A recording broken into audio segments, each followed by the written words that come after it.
എന്ന ആളത്വ മഹിമയുടെ ഔന്നത്യം, ക്രിസ്തുവിൻ്റെ ഉത്തുംഗപ്രതാപം, ക്രിസ്തുവിൻ്റെ വ്യക്തി മഹാത്മ്യതയുടെ അതുല്യത, വേറൊന്നിനോടും തുലനപ്പെടുത്താനാവാത്ത വിധം വേറിട്ട് നിൽക്കുന്ന ക്രിസ്തു മഹിമ വെട്ടിയാർ ക്രൂസൈഡിൻ്റെ പ്രഥമ രാത്രിയിൽ അത് തന്നെ ഇവിടെ നൽകിത്തരാൻ കർത്താവിൽ ആഗ്രഹിക്കുന്നു. സന്തോഷത്തോടൊന്നുകൂടി കർത്താവിനെ സ്തുതിക്കാം. ഇങ്ങനെയൊരു മഹായോഗത്തിൻ്റെ പ്രഥമ രാത്രി നിങ്ങളെ അഭിസംബോധന ചെയ്തുകൊണ്ട് ക്രിസ്തു മഹാത്മ്യം വെളിപ്പെടുത്തുവാൻ സർവകൃപാലുവായ പരിശുദ്ധ തൃത്വം എനിക്ക് നൽകിത്തന്ന നല്ല അവസരത്തിന് സകല മഹത്വവും സ്തുതിയും പുകഴ്ചയും ആരാധനയും സ്തോത്രവും എല്ലാ ആദരവുകളും ആദ്യമേ തന്നെ തൃപ്പാദത്തിൽ ഞാൻ അർപ്പണം ചെയ്യുകയാണ്. എന്നെ സ്നേഹത്തോടെ ക്ഷണിച്ച എൻ്റെ കുഞ്ഞനുജനാണ് പ്രിയ മകൻ അജിത്. അദ്ദേഹം ടെക്കോവ മിനിസ്ട്രിയുടെ ഡയറക്ടറാണെന്നൊക്കെ കേട്ടപ്പോൾ ഒത്തിരി അഭിമാനം തോന്നി. ദൈവം തന്നെ ധാരാളമായി അനുഗ്രഹിക്കട്ടെ. അപ്പോൾ തന്നെ ഇന്ന് രാത്രിയിൽ ഈ യോഗം പ്രൊസൈഡ് ചെയ്യുന്ന ബഹുമാന്യ പാസ്റ്റർ രാജേഷ് അവരുകളെ ഓർത്ത് ദൈവത്തിന് സ്തോത്രം ചെയ്യുകയും ആദരവുകൾ അറിയിക്കുകയും ചെയ്യുന്നു. ഇതിനെ ഹ്രസ്വമാണെങ്കിലും വളരെ ദീപ്തമായൊരു ആലോചന കൊണ്ട് ഉദ്ഘാടനം നിർവഹിച്ച ദൈവകരങ്ങളിൽ ഇതിനെ സമർപ്പിച്ച് പ്രാർത്ഥിച്ച് എൻ്റെ അനുഗ്രഹീതനായ അളിയൻ പാസ്റ്റർ ജോസ് അവരുകളെ ഓർത്ത് ദൈവത്തിന് സ്തോത്രം ചെയ്യുന്നു. കർത്തൃദാസനോടുള്ള അഗൈതവമായി നന്ദി രേഖപ്പെടുത്തുന്നു. അദ്ദേഹം ഉദ്ഘാടനം ചെയ്ത ഒരു യോഗത്തിൻ്റെ പ്രഭാഷകനാകാൻ കഴിഞ്ഞത് ഭാഗ്യമായി ഞാൻ കരുതുകയാണ്. എന്നോടൊപ്പം ഹരിയാന ഗ്രേസ് ബൈബിൾ കോളേജിൽ ദൈവത്തിൻ്റെ വചനം ദീർഘവർഷങ്ങൾക്ക് മുൻപ് പഠിച്ചെൻ്റെ സഹപാഠി, കർത്താവ് വളരെ ശക്തമായ നിലകളിൽ ഉപയോഗിക്കുന്ന പാസ്റ്റർ ഷാജി അവരുകൾ വെട്ടിയാർ IPC ചേർച്ചിൻ്റെ ശുശ്രൂഷകനായി ഇവിടെ എത്തിച്ചേർന്നു എന്നറിയുന്നതിൽ സന്തോഷം. അദ്ദേഹവും എന്നോടൊപ്പം വേദിയിലുണ്ട്. കർത്തൃദാസനെ ഓർത്ത് ഞാൻ ദൈവത്തിന് സ്തോത്രം ചെയ്യുന്നു. ഒരുമിച്ചായിരിക്കുന്നത് വളരെ സന്തോഷമാണ്. അനുഗ്രഹീതമായ ഗാനാലാപനങ്ങൾ കൊണ്ട് ഈ ക്രൂസൈഡിൻ്റെ പ്രഥമ രാത്രിയെ ആരാധനയിലേക്ക്, സംഗീതത്തിൻ്റെ അനുഗ്രഹിക്കപ്പെട്ട ആന്തോളനത്തിലേക്ക് നമ്മെ നയിച്ച് ഈ മ്യൂസിക് ബാൻഡിനെ ഓർത്ത് ഞാൻ ദൈവത്തിന് സ്തോത്രം ചെയ്യുന്നു. വാദ്യോപകരണങ്ങൾ മീട്ടുന്ന പ്രിയപ്പെട്ടവരെല്ലാവരും തന്നെ ഞങ്ങൾ ഒത്തിരി വേദികൾ, പ്രിയ ജോൺസ് ജാനുമായിട്ടൊക്കെ UAE-യിലും പിന്നെ കേരളത്തിലുമൊക്കെ ഞാൻ കണ്ട നാൾ മുതൽ ഇതുപോലെ ഇരിക്കുകയാണ്. എന്തോ കഴിക്കുന്നതെന്ന് എന്നോട് പറയണം യോഗം കഴിഞ്ഞിട്ട്. ഓക്കെ. പിന്നെ സാമ്, അതുപോലെ മറ്റ് പ്രിയപ്പെട്ടവരൊക്കെ എല്ലാവരെയും ഓർത്ത് ഞാൻ ദൈവത്തിന് സ്തോത്രം ചെയ്യുന്നു. കീബോർഡിൻ്റെ കറുത്തതും വെളുത്തതുമായി കട്ടകളിലൂടെ വിരലോടിച്ച് നാദവിസ്മയമുണ്ടാക്കുന്ന പ്രിയ മകൻ അലൻ, എൻ്റെ മകൻ ടോമിൻ്റെ സ്നേഹിതനാണ്. ടോം UK-ലിരുന്ന് ഈ പ്രോഗ്രാം കാണുന്നുണ്ട്. എന്നോട് പറഞ്ഞു, പപ്പ എനിക്ക് മെസ്സേജ് അയച്ചു, എൻ്റെ ഫ്രണ്ടാണ് അലൻ, ചോദിച്ചതായി പറയണമെന്നൊക്കെ പറഞ്ഞു. പ്രിയ മകൾ മറീൻ പാടിയ നല്ല പാട്ടുകൾക്കായിട്ട് സ്തോത്രം. KV സൈമൺ സാറിൻ്റെ പാട്ടുകളൊക്കെ പുരുഷൻ്റെ തൊണ്ടയ്ക്ക് വഴങ്ങുള്ളൂ എന്നുള്ള സ്ഥായിയായ ആ ഒരു ആശയത്തേക്ക് തിരുത്തിക്കുറിച്ചുകൊണ്ട് ഗംഭീരമായി പാടിയ പ്രിയ മോൾക്ക് ഒരു അഭിനന്ദനം ഞാൻ കൊടുക്കുകയാണ്. ഈ കുഞ്ഞു പിള്ളേരുടെ ഇടയിൽ ഒരു വയസ്സനായ യൂത്ത് കയറി പാടി ഗംഭീരമാക്കി. ഞങ്ങളുടെ പോൾ സച്ചാൻ കുഴിമാറ്റം ഗംഭീരമാണ്. സ്തോത്രം. അദ്ദേഹം പ്രായമാണെന്നൊക്കെ നമ്മൾ പറഞ്ഞാലും തൊണ്ടയ്ക്ക് പ്രായമായിട്ടില്ല ഇതുവരെ. തൊണ്ട നല്ല യൂത്തിലാണ്. അത് ഓർത്ത് ദൈവത്തിന് സ്തോത്രം ചെയ്യുന്നു. കർത്താവിൻ്റെ ദാസൻ അനുഗ്രഹീതമായി ഇനിയും ഏറിയ നാളുകൾ വേദികളിൽ നിന്ന് വേദികളിലേക്ക് ദൈവം പ്രയോജനമാക്കട്ടെ, ദൈവം അനുഗ്രഹിക്കട്ടെ എന്ന് പ്രാർത്ഥിക്കുന്നു. ഇവിടെ ഉള്ളവരൊക്കെ തന്നെ എൻ്റെ സ്നേഹിതരാണ്, പ്രാർത്ഥന സഹകാരികളാണ്. ഇവിടെ ഒത്തിരി കർത്തൃദാസിമാർ, കർത്തൃദാസന്മാർ, സഹോദരങ്ങൾ ഒക്കെയുണ്ട്. പാസ്റ്റർ തോമസ് കുട്ടി അവരുകൾ, മറ്റ് പ്രിയപ്പെട്ടവരൊക്കെ, ദൈവദാസന്മാരൊക്കെ ഒത്തിരി പേരുണ്ട്. ചിലരുടെയെങ്കിലും പേര് ഞാൻ പറഞ്ഞാൽ മറ്റു ചില പേര് അവഗണിച്ചാൽ അത് ദോഷമാകുമല്ലോ. അതുകൊണ്ട് ഇവിടെ വന്നിട്ടുള്ള അഭിഷക്തരായ കർത്തൃദാസന്മാർ, കർത്തൃദാസിമാർ എല്ലാവരെയും ഓർത്ത് ഞാൻ ദൈവത്തിന് സ്തോത്രം ചെയ്യുന്നു. വെട്ടിയാറുമായിട്ടുള്ള ഒരു ബന്ധം ഏറിയ വർഷങ്ങൾക്ക് മുമ്പ് ഇമ്പങ്ങളുടെ പ്രതീക്ഷയിൽ വിശ്രമിക്കുന്ന കർത്താവിൻ്റെ വിലയേറിയദാസൻ പാസ്റ്റർ വെട്ടിയാർ ലാസർ അവരുകൾ നടത്തിയ യോഗത്തിനാണ് ഞാൻ ആദ്യമായി വെട്ടിയാർ സുവിശേഷവുമായി വരുന്നത്. അദ്ദേഹം നടത്തിയ ഒത്തിരി യോഗങ്ങളിൽ ഞാൻ പ്രസംഗിച്ചിട്ടുണ്ട്. പിന്നെ കോട്ടയമല കൺവെൻഷനിൽ വന്നിട്ടുണ്ട്. അതുകൊണ്ട് ഇവിടവുമായിട്ടൊക്കെ നല്ല ബന്ധമാണ്. എൻ്റെ ആത്മസ്നേഹിതനാണ് പ്രിയ കർത്താവിൻ്റെ ദാസൻ ജോൺസൺ ബേബി അവരുകൾ. എല്ലാവരെയും ഒരുമിച്ച് പിന്നെയും ഒരു ഇടവേളയ്ക്ക് ശേഷം കാണാൻ കഴിഞ്ഞതിൽ വളരെ സന്തോഷമുണ്ട്. കർത്താവ് അനുഗ്രഹിക്കട്ടെ. അജിത്തിൻ്റെ ആർജവത്വത്തിനായി സ്തോത്രം ചെയ്യുന്നു. സ്വന്തം നാട്ടിലൊരു ക്രൂസൈഡ് നടത്തുക യേശുവിനെ പാടുക, യേശുവിനെ ഉയർത്താനുള്ള സാഹചര്യങ്ങൾ ഒരുക്കുക. ടെക്കോവ മിനിസ്ട്രിയുടെ പ്രോഗ്രാം വളരെ ഉത്തരവാദിത്വമാണ്. വളരെ ഭംഗിയാർന്ന വെള്ളവിരിപ്പിനുള്ളിൽ വന്ന ജനം മുഴുവനും വളരെ സന്തോഷത്തോടെ ഇരിക്കേണ്ടതിനുള്ള ക്രമീകരണങ്ങൾക്ക് ചെയ്തുകൊണ്ട് ഈ ദേശത്ത് ഇങ്ങനെയൊരു യോഗം ദേശത്തിൻ്റെ സുവിശേഷീകരണാർത്ഥം ക്രമീകരിച്ച പ്രിയപ്പെട്ടവനെയും ടീം അംഗങ്ങളെയും അതിൻ്റെ രക്ഷാധികാരി അതിനകത്ത് സജീവ സാമർഥ്യത്തോടെ സമർപ്പണത്തോടെ അധ്വാനിക്കുന്ന എല്ലാവരെയും ഞാൻ കർത്താവിൽ വന്ദനമറിയിക്കുന്നു. വന്നു ചേർന്ന പിതാക്കന്മാർ, മാതാക്കൾ, സഹോദരി സഹോദരങ്ങൾ, കുഞ്ഞുമക്കൾ, ശബ്ദപരിധിക്കുള്ളിൽ വീടുകളിലും വീഥികളിലുമൊക്കെയായി നിന്ന് ശ്രദ്ധിക്കുന്ന എല്ലാ മാന്യ ശ്രോതാക്കൾക്കും ക്രിസ്തുയേശുവിൻ്റെ നസ്തുല്യ നാമത്തിൽ വന്ദനങ്ങൾ അറിയിക്കുകയാണ്. തോലിക മിനിസ്ട്രി വളരെ നന്നായിട്ട് ഇതിനെ മറ്റുള്ളവർക്ക് വേണ്ടിയും കൂടെ അത് കാട്ടിക്കൊടുക്കുന്നു. ടൈം സോണുകൾ വ്യത്യസ്തമാണെങ്കിലും ലൈവിൽ ഞങ്ങളോടൊപ്പം കൂടുന്ന എല്ലാ പ്രിയപ്പെട്ടവർക്കായിട്ട് സ്തോത്രം ചെയ്യുന്നു. എൻ്റെ ഭവനത്തിലും അതേപോലെ ഞാൻ ശുശ്രൂഷിക്കുന്ന ചർച്ചിലുമൊക്കെയുള്ള ദൈവമക്കൾ ഈ യോഗത്തിൽ നമ്മോട് കൂടെയുണ്ടവരെല്ലാവരെയും രാജ്യാന്തര തലങ്ങളിലുള്ള എല്ലാ പ്രിയപ്പെട്ടവരെയും ഓർത്ത കർത്താവിന് സ്തോത്രം ചെയ്യുകയാണ്. ഇതിൻ്റെ ശബ്ദ സംവിധാനം വളരെ മികച്ചതാണ്. അത് കൈകാര്യം ചെയ്യുന്ന പ്രിയപ്പെട്ടവർക്ക് ഒരു ഗ്രാൻഡ് സല്യൂട്ട് ഞാൻ നൽകുകയാണ്. 7:30 എനിക്ക് മൈക്ക് തരാമെന്ന് പറഞ്ഞതാണ്. പാട്ടുകാർ മൈക്ക് തന്നിട്ട് വേണ്ടേ ഞങ്ങൾക്ക് പ്രസംഗിക്കാൻ. പാട്ടുകാരിങ്ങനെ നീട്ടിക്കൊണ്ടു പോകുന്നതിൻ്റെ രഹസ്യം എനിക്കിവിടെ കയറി നിന്നപ്പോഴും മനസ്സിലായത്. എന്നെ സുഖമെന്നറിയാമോ ഇതിനകത്തൂടെ വല്ലതും പറയാൻ. അതുകൊണ്ടാണ് അവരിത് നിർത്താതെ പാടിക്കൊണ്ടേയിരുന്നത്. അത്രയ്ക്ക് മെച്ചമായ നിലയിൽ ഈ ശബ്ദ സംവിധാനത്തെ ക്രമീകരിക്കുന്ന പ്രിയപ്പെട്ടവർക്കും കൂടെ ഒരു വന്ദനം അറിയിച്ചുകൊണ്ട് ഇനിയുള്ള നേരം അത്രയും തിരുവചനത്തിൻ്റെ ചിന്തകളിലേക്ക് പ്രവേശിപ്പാൻ കർത്താവിൽ ആഗ്രഹിക്കുന്നു. കരങ്ങൾ ഉയർത്തി ഒന്നുകൂടെ കർത്താവിനെ സ്തുതിക്കാം. അപ്പോസ്തലനായ പൗലോസിൻ്റെ 14 ലേഖനങ്ങൾ ഈടുറ്റതാണ്, കാമ്പുള്ളത്, കഴമ്പുള്ളത്, കാതലുള്ളതാണ്. അതിൻ്റെ പ്രത്യേകമായ വിഷയമെന്ന് പറയുന്നത് the theological explanation about Christ and the church എന്നതാണ്. ക്രിസ്തുവിനെക്കുറിച്ചും സഭയെക്കുറിച്ചുമുള്ള അനുഗ്രഹീതമായ ദൈവശാസ്ത്ര വിശകലനങ്ങളാണ് പൗലോസിൻ്റെ ലേഖനങ്ങളിൽ ഉടനീളമുള്ളത്. അതുകൊണ്ട് തന്നെ പൗലോസിൻ്റെ ലേഖനങ്ങളെ ആഴത്തിൽ ധ്യാനിക്കുകയും പഠിക്കുകയും ചെയ്യാൻ ഒരുമ്പെടുന്നവരുടെ എല്ലാവരുടെയും ഉള്ളിൽ ജീവിതത്തിനൊരു പ്രത്യേക സംസ്കാരം കൈവരുവാൻ കാരണമാകും. ആ സംസ്കാരം എന്ന് പറയുന്നത് ക്രിസ്തു കേന്ദ്രീകൃത സംസ്കാരമാണ്, ആത്മനിയോഗിത സംസ്കാരമാണ്, ദൈവത്തിൻ്റെ പ്രസാദപ്രകാരമുള്ളൊരു ജീവിത ശൈലിയാണ്. അതുമാത്രമല്ല, ഈ ലോകത്തിൽ മാത്രം ജീവിച്ചിവിടം കൊണ്ട് മാത്രം ഒടുങ്ങുന്ന ഒന്നല്ല. മരണത്തിനപ്പുറത്തേക്കൊരു പ്രതീക്ഷയുണ്ട്, പ്രത്യാശയുണ്ട്. അത് പൗലോസിൻ്റെ ലേഖനങ്ങൾ നമുക്ക് നൽകിത്തരുന്നു. അത് പഠിച്ചിട്ടുള്ളവർക്ക് ആ ബോധ്യം നന്നായി ലഭിക്കപ്പെടുന്നതുമാണ്. സ്തോത്രം. ജീവിതത്തിൽ എന്ത് തള്ളണം, എന്ത് കൊള്ളണം, എന്ത് വേണ്ട, എന്ത് വേണം, എന്താകണം, എന്തായിക്കൂടാ, ആരോടുകൂടെ ആകണം, ആരോടുകൂടെ ആകരുത് എന്നിത്യാദി വകഭേദങ്ങൾ, വീണ്ടു വിചാരങ്ങൾ വളരെ വ്യക്തമായി നമുക്ക് നൽകിത്തരുന്ന ലേഖനങ്ങൾ 21 അങ്ങനെ തന്നെയാണ്. പക്ഷേ പൗലോസിൻ്റെ 14 ലേഖനങ്ങൾ, 14 എന്ന എൻ്റെ സംഖ്യ പൂർണ്ണമാകണമെങ്കിൽ റോമർ മുതൽ അങ്ങ് എബ്രായ ലേഖനം വരെ എണ്ണണം. അപ്പോൾ മാത്രമേ 14 ആകുകയുള്ളൂ. ഈ 14 ലേഖനങ്ങളിലും ഈ വിധമായ ആധ്യാത്മിക വിചാരങ്ങളുടെ ഒരു ബഹുത്വം നമുക്ക് കാണാൻ കഴിയും. ആകെയുള്ള 21 ലേഖനങ്ങളുടെയും രാജാവ് എന്ന് വിളിക്കുന്നത് കൊലോസ്യ ലേഖനത്തെയാണ്. ആ ലേഖനത്തിൽ നിന്നാണ് നമ്മളൊരു വാക്യം വായിച്ചത്. The king of the epistle എന്നറിയപ്പെടുന്നത് കൊലോസ്യ ലേഖനമാണ്. 4 അധ്യായങ്ങളേ ഉള്ളൂ. 4 അധ്യായങ്ങളിലും വാരി നിറച്ചിട്ടുള്ള വിഷയങ്ങളുടെ അപഗാധത ഓരോ ദൈവമക്കളും മനസ്സിലാക്കിയിരിക്കേണ്ടതാണ്. ഞാൻ ഒത്തിരി പാസ്റ്റേഴ്സ് ഇവിടെയുണ്ട്, അതുപോലെ ഒത്തിരി ബൈബിൾ സ്റ്റുഡൻസ് ഉണ്ട്. വേദപുസ്തകത്തിൻ്റെ വിജ്ഞാനങ്ങൾ തേടുവാൻ ആഗ്രഹിക്കുന്ന സുമനസ്സുകൾ ഇന്ന് രാത്രി ഇവിടെയുണ്ട്. അതുകൊണ്ട് നിങ്ങളുടെ അറിവിലേക്ക് 4 അധ്യായങ്ങളിലായി വിശദീകരിച്ചിട്ടുള്ള 3 വിഷയങ്ങളെ ഞാനൊന്ന് ഓർമ്മപ്പെടുത്താം. 4 അധ്യായങ്ങളിൽ 3 വിഷയങ്ങളാണ് എന്നറിയണം. 1-ാമത്തെ അധ്യായത്തിൽ ദ ഡീറ്റി ഓഫ് ക്രൈസ്റ്റ് ആണ്. കുറിച്ചെടുക്കാൻ പറ്റിയാൽ അത് നല്ലതായിരിക്കും. ഓർമ്മയിൽ ഇതെല്ലാം കൂടെ നിൽക്കത്തില്ല. കാരണം ഇനിയും 2 പ്രൗഢ പ്രസംഗങ്ങൾ കേൾക്കാനിരിക്കുക നാളെ.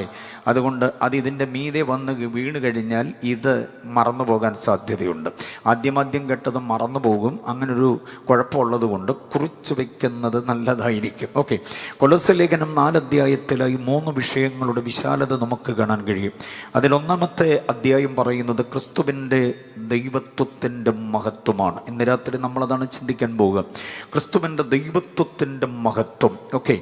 2-ാം അധ്യായത്തിൽ പറയുന്നത് വിശ്വാസ സമൂഹത്തോടുള്ള 4 മുന്നറിയിപ്പുകളാണ്. Great warnings to the church 4 warnings എന്ന് പറയും. 4 മുന്നറിയിപ്പുകളാണ് 2-ാം അധ്യായത്തിലുള്ളത്.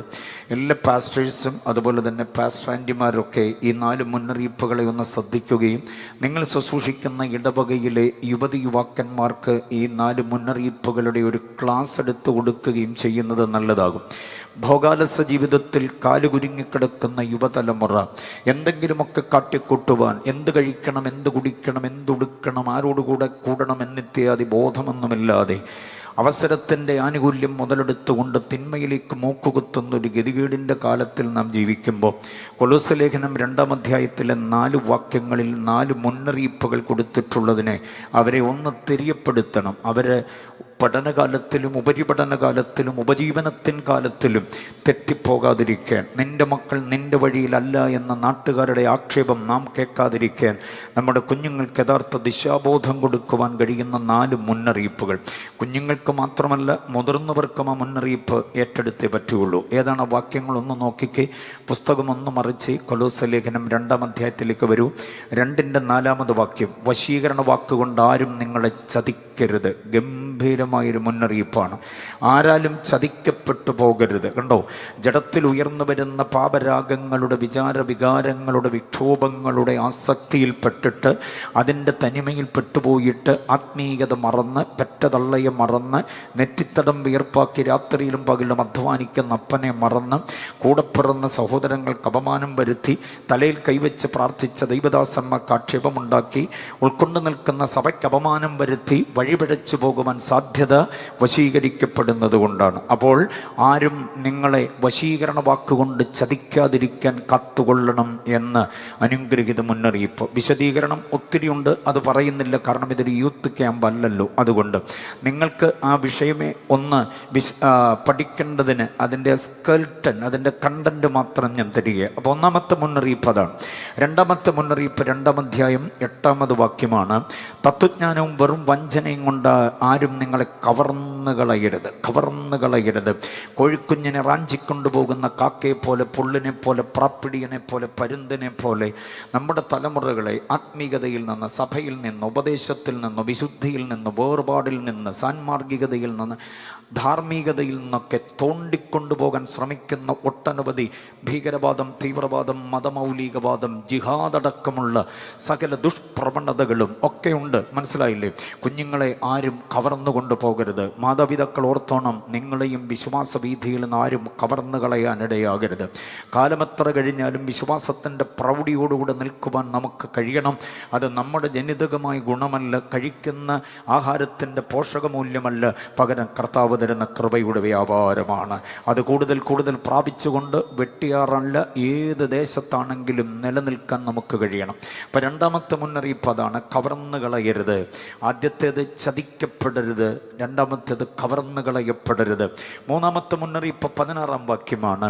ശബത്ത്, തിരുനാൾ, പെരുന്നാൾ, ഭക്ഷണപാനീയങ്ങൾ എന്നീ കാര്യത്തിൽ ആരും നിങ്ങളെ വിധിക്കരുത് എന്നാണ്. ആരുടെയും വിധിക്ക് മുമ്പിൽ ചുളുങ്ങി നിൽക്കാതെ തൻ്റെ ഇടത്തോടെ നെഞ്ചു വിരിച്ച് നിൽക്കാൻ നമുക്കും നമ്മുടെ തലമുറയ്ക്കുമാകണം. മനസ്സിലായില്ലേ? നീ എന്താ അങ്ങനെ, നീ എന്താ ഇതുവാരി ഉടുത്തോണ്ട് നടക്കുന്നത്, നീ എന്താ അവൻ്റെ ബൈക്കിൻ്റെ പുറയിലിരിക്കുന്ന കണ്ടല്ലോ, നീ എന്താടാ ആ വീട്ടിൽ നിന്ന് ഇറങ്ങി വരുന്ന കണ്ടല്ലോ, നീ എന്താ ഈ കവലിൽ ഇങ്ങനെ നിൽക്കുന്നേ, നീ എന്താ ഇന്ന് ആരാധനയ്ക്ക് പോയില്ലേ എന്നൊന്നും ആരും നമ്മളോട് ചോദിക്കാൻ ഇടയാകരുത്. കാരണം നമ്മുടെ ആത്മീയതയുടെ അനുഷ്ഠാനങ്ങൾ, ആചരണങ്ങൾ, അനുസരണങ്ങളെല്ലാം വചനാധിഷ്ഠിതമായി കൃത്യതയോടെ ചെയ്യാൻ നമുക്ക് കഴിയണം. മനസ്സിലാകുന്നുണ്ടോ? അതാണ് വിധിക്കപ്പെട്ടു പോകരുത് എന്നുള്ളത്. ഞായറാഴ്ച 11 മണി ആയാലും പന്തളത്തൂടെ, ഇടപ്പോണിലൂടെ, വെട്ടിയാറിലൂടെ ഒക്കെ ഇങ്ങനെ കവറും തൂക്കിപ്പിടിച്ച് നടക്കുന്ന അച്ചായനോട് കൂട്ടുകാരൻ ഗോപി അല്ലെങ്കിൽ ശശി അല്ലെങ്കിൽ കൂട്ടുകാരി രമണി, ഗോമതി ചോദിച്ചു, ഇന്ന് പോയില്ലേ? അപ്പം വിശുദ്ധനായ പാപ്പച്ചൻ, കറിയാച്ചൻ, തങ്കച്ചൻ ചോദിക്കും, ഇന്ന് എവിടെ പോകാൻ? അയ്യോ, ഇന്ന് നിങ്ങളുടെ പള്ളിയിൽ ആരാധന. എൻ്റെ ദൈവമേ, ഇന്ന് ഞായറാഴ്ചയായി, മറന്നുപോയി ഞാൻ കേട്ടോ, സത്നായാലും ഓർപ്പിച്ചത് നന്ദിയെന്നും പറഞ്ഞ് പിന്നെ ഓടുക പുള്ളി. അപ്പോൾ ആ ചോദ്യമുണ്ടല്ലോ, ഇന്ന് പോയില്ലെന്നുള്ള ആ ചോദ്യം, അതൊക്കെ വിധിക്കപ്പെടുന്നതാണ്. ഞായറാഴ്ച എവിടെയായിരിക്കണം? അപ്പോൾ ഈ ചോദിച്ച ഗോപി എന്നോ ശശി എന്നോ രമണി എന്നോ ഗോമതി എന്നോ അബ്ദുൾ റഹ്മാൻ എന്നോ റസാഖ് എന്നോ ഒക്കെ പറയുന്ന നമ്മുടെ സുഹൃത്തുക്കൾക്കറിയാം, ഞായറാഴ്ച 10 മണി കഴിഞ്ഞാൽ ഈ ജീവി എവിടെ ഇരിക്കേണ്ടതാ? പള്ളിയിലിരിക്കേണ്ടതാ. ആ പുള്ളി 1 കിലോ മത്തി വാങ്ങിച്ച് തൂക്കിപ്പിടിച്ച് നടക്കുന്നതേ ഉള്ളൂ 11 മണിയായിട്ടും. മനസ്സിലായോ? പിന്നെ ഈ പുള്ളി ഈ ആലോചന കിട്ടിക്കഴിഞ്ഞ് വീട്ടിൽ ചെന്ന് നല്ലൊരു ഷർട്ട് കുടഞ്ഞിട്ടുകൊണ്ട് എടുത്ത് വീട്ടിൽ കിട്ടിയൊരു പുസ്തകം കക്ഷത്ത് വെച്ചുകൊണ്ട് ഓടിയ വഴിക്കാണ് ബട്ടൺസ് ഇട്ടത്. മനസ്സിലായോ? ഓടിയ വഴിക്ക് ബട്ടൺസ് ഇട്ടപ്പോൾ ശരിയായെന്നോർത്ത് പള്ളിയിലോട്ട് ചെന്ന് കയറാൻ തുടങ്ങിയപ്പോൾ പാസ്റ്ററുടെ സങ്കീർത്തന പ്രബോധനം ഒരു പരുവമായി. അകത്തൊരു പരുവത്തിൽ കയറി കിട്ടണമല്ലോ എന്ന് വിചാരിച്ച് അവിടെ നിന്നുകൊണ്ട് ഷർട്ടൊക്കെ ഒന്ന് പിടിച്ചിടാൻ നോക്കിയപ്പോഴാണ് 1ാമത്തെ ബട്ടൺ ഹോളിൽ 2ാമത്തെ ബട്ടണാണ് കിടക്കുക. 1ാമത്തെ ബട്ടൺ ഹോളിൽ 2ാമത്തെ ബട്ടൺ കിടന്നാൽ പിന്നീട് കുറുക്ക് വഴി ഒന്നുമില്ല, മൊത്തം അഴിച്ചെങ്കിലേ പിന്നെയും അത് ആദ്യം മുതൽ ഇട്ടെങ്കിലേ നേരെയാവുള്ളൂ. മനസ്സിലായില്ലേ? അങ്ങനെ അവിടെ ഈ ബട്ടൺ ഇടാൻ വേണ്ടി തകൃതിയിൽ നിന്നപ്പോൾ 5 മിനിറ്റ് അവിടെയും പോയി. അവസാനം അകത്ത് കയറി സ്ഥിരം ഇരിക്കുന്ന ഒരു സീറ്റുണ്ടായിരുന്നു, അവിടെ ആരൊക്കെയോ കയറിയിരുന്നു. പുള്ളിയുടെ തലയുടെ എണ്ണപ്പാട് പറ്റിയൊരു ഭിത്തിയുണ്ട് അവിടെ ആരാണ്ട് കയറിയിരുന്നു. പിന്നെ എവിടെയെങ്കിലും ഇരിക്കുക എന്നുള്ളതാണ്. ഏതായാലും അല്പം കഴിയുമ്പോൾ സാക്ഷ്യത്തിൻ്റെ സമയമാണ്. സന്തോഷിപ്പിച്ചൊരു വാക്യം വായിക്കണമല്ലോ. വായിക്കാൻ വേണ്ടി പുസ്തകം അവിടെ വെച്ചാൽ കഴിഞ്ഞ ആഴ്ച കൊണ്ട് വെച്ചത് ഇതുവരെ തുറന്നതേ ഇല്ല. അപ്പോൾ ഇവിടെ വെച്ചെങ്കിലും ഒരു വാക്യം കിട്ടാൻ തുറന്ന് നോക്കിയപ്പോൾ വേദോസമല്ല, കൊച്ചിൻ്റെ അക്കൗണ്ടൻസിയുടെ പുസ്തകം എടുത്ത് കക്ഷത്ത് വെച്ചുകൊണ്ട് പോയത്. ഇങ്ങനെ ഉത്തരവാദിത്വമില്ലാത്ത കുറേ ആളുകളുണ്ട് ആത്മീക തലത്തിൽ. മനസ്സിലായില്ലേ? വിധിക്കപ്പെട്ടു പോകും നമ്മൾ, ഭയങ്കരമായി വിധിക്കപ്പെടും. ആത്മീക ഉത്തരവാദിത്വത്തിലേക്ക് ഒന്നുകൂടെ സടകുടഞ്ഞെഴുന്നേൽക്കേണ്ടതിന് നമ്മുടെ സമർപ്പണത്തെ, സാമർഥ്യത്തെ, സഭയോടുള്ള നമ്മുടെ കൂറിനെ, ദൈവത്തോടുള്ള നമ്മുടെ ആവേശത്തെ ഒന്നുകൂടെ ഉറപ്പിക്കാൻ വെട്ടിയാർ ക്രൂസയുടെ ഉപകാരമായി തീരട്ടെ. ആരാലും വിധിക്കപ്പെട്ടു പോകരുത്, ആരും നമ്മളെ വിധിക്കരുത്. മനസ്സിലായില്ലേ? 4ാമതൊരു മുന്നറിയിപ്പ് കൂടിയുണ്ട് കൊലോസ്യ ലേഖനത്തിൽ. അതിൻ്റെ 18ാം വാക്യം, വലിയ വാക്യം. അതിൻ്റെ ഏറ്റവും ഒടുവിൽ പറയുന്നു, നിങ്ങളുടെ വിരുദാരും തെറ്റിച്ച് കളയരുത്. ആരും നിങ്ങളുടെ വിരുദ് തെറ്റിക്കരുത് എന്ന് പറഞ്ഞാൽ എന്താണെന്നറിയാമോ? നമുക്കൊരു ടാർഗറ്റ് ഉണ്ട്, നമുക്കൊരു ഫിനിഷിംഗ് പോയിന്റ് ഉണ്ട്. അത് മരണം കൊണ്ട് തീരുന്നതല്ല, മരണത്തിനപ്പുറത്തേക്കും ആ ഫിനിഷിംഗ് പോയിന്റ് അവിടെ അതിനപ്പുറത്തേക്കാണ് കിടക്കുക. നമ്മുടെ ഏറ്റവും സുന്ദരമായിരിക്കുന്ന തുറമുഖം അതിനപ്പുറത്താണ്. അവിടെ എത്തുന്നതിനിപ്പുറം ആരും നമ്മളെ പിന്തിരിപ്പിക്കരുത്. വിശ്വാസ വീതിയിൽ കാലിടറിപ്പോകരുത്, വിശ്വാസ വീതിയിൽ മനസ്സ് പതറിപ്പോകരുത്, വിശ്വാസം വിട്ടൊഴിഞ്ഞു പോകാൻ പാടില്ല. പലരും ഉപദേശം വിട്ടു, യേശുവിനെ വിട്ടു, അന്യാധീനപ്പെട്ടു പോയ അനുഭവങ്ങൾ ഒത്തിരിയുണ്ട്. പക്ഷേ നമുക്കത് വരാതിരിക്കാൻ ശക്തമായ മുന്നറിയിപ്പ്, ആരും നിങ്ങളുടെ വിരുദ് തെറ്റിക്കരുത്. സ്തോത്രം. ഈ 4 കാര്യങ്ങൾ കുഞ്ഞുങ്ങൾക്കും അതേപോലെ 4 കാര്യങ്ങൾ മുതിർന്നവർക്കും ഉപകാരമാകത്തക്ക നിലയിൽ 2ാം അധ്യായത്തെ കൺസ്ട്രക്ട് ചെയ്തിരിക്കുന്നത്. ഇനി മറ്റൊരു വിഷയമുണ്ട്, അതേതാണെന്നറിയാമോ? സ്നാനം, സ്നാനാനന്തര ജീവിത ധർമ്മ കർമ്മങ്ങൾ. അതാണ് കൊലോസ്യ ലേഖനം 3-4 അധ്യായങ്ങൾ. സ്നാനം, സ്നാനാനന്തര ജീവിതത്തിൽ ധർമ്മകർമ്മങ്ങൾ. ദൈവമക്കൾ കുറിച്ചോണം ആ ചിന്ത. സ്നാനപ്പെടുന്നത് വലിയ കാര്യമാണ്, പക്ഷേ അതിനേക്കാൾ വലിയ കാര്യമാണ് സ്നാനാനന്തര ജീവിതം നയിക്കുക എന്നുള്ളത്. അതിന് നമ്മൾ ആരും വലിയ മുൻഗണന കൊടുക്കാറില്ല. നമ്മുടെ ചർച്ചിലൊക്കെ കേട്ടിട്ടുണ്ടാകും, വിവിധ സഭാ വിഭാഗങ്ങളിലുള്ളവർ ഇവിടെ കൂടിയിട്ടുണ്ട്. എങ്കിലും ഞാനൊരു കാര്യം തുറന്നു പറയാം. നമ്മുടെ ചർച്ചിലൊക്കെ സാധാരണയുള്ളൊരു അനൗൺസ്മെൻ്റാണ്, നാളെ 10 മണിക്കാണ് സ്നാന ശുശ്രൂഷ ക്രമീകരിച്ചിട്ടുള്ളത്. സ്നാനത്തിന് പേര് നൽകിയവരൊക്കെ 8 മണിക്ക് വരണം. കേട്ടിട്ടുണ്ടോ അങ്ങനെ അനൗൺസ്മെൻറ്റ്? 10 മണിക്ക് സ്നാനമെങ്കിൽ 8 മണിക്ക് വരുന്ന എന്തിന്?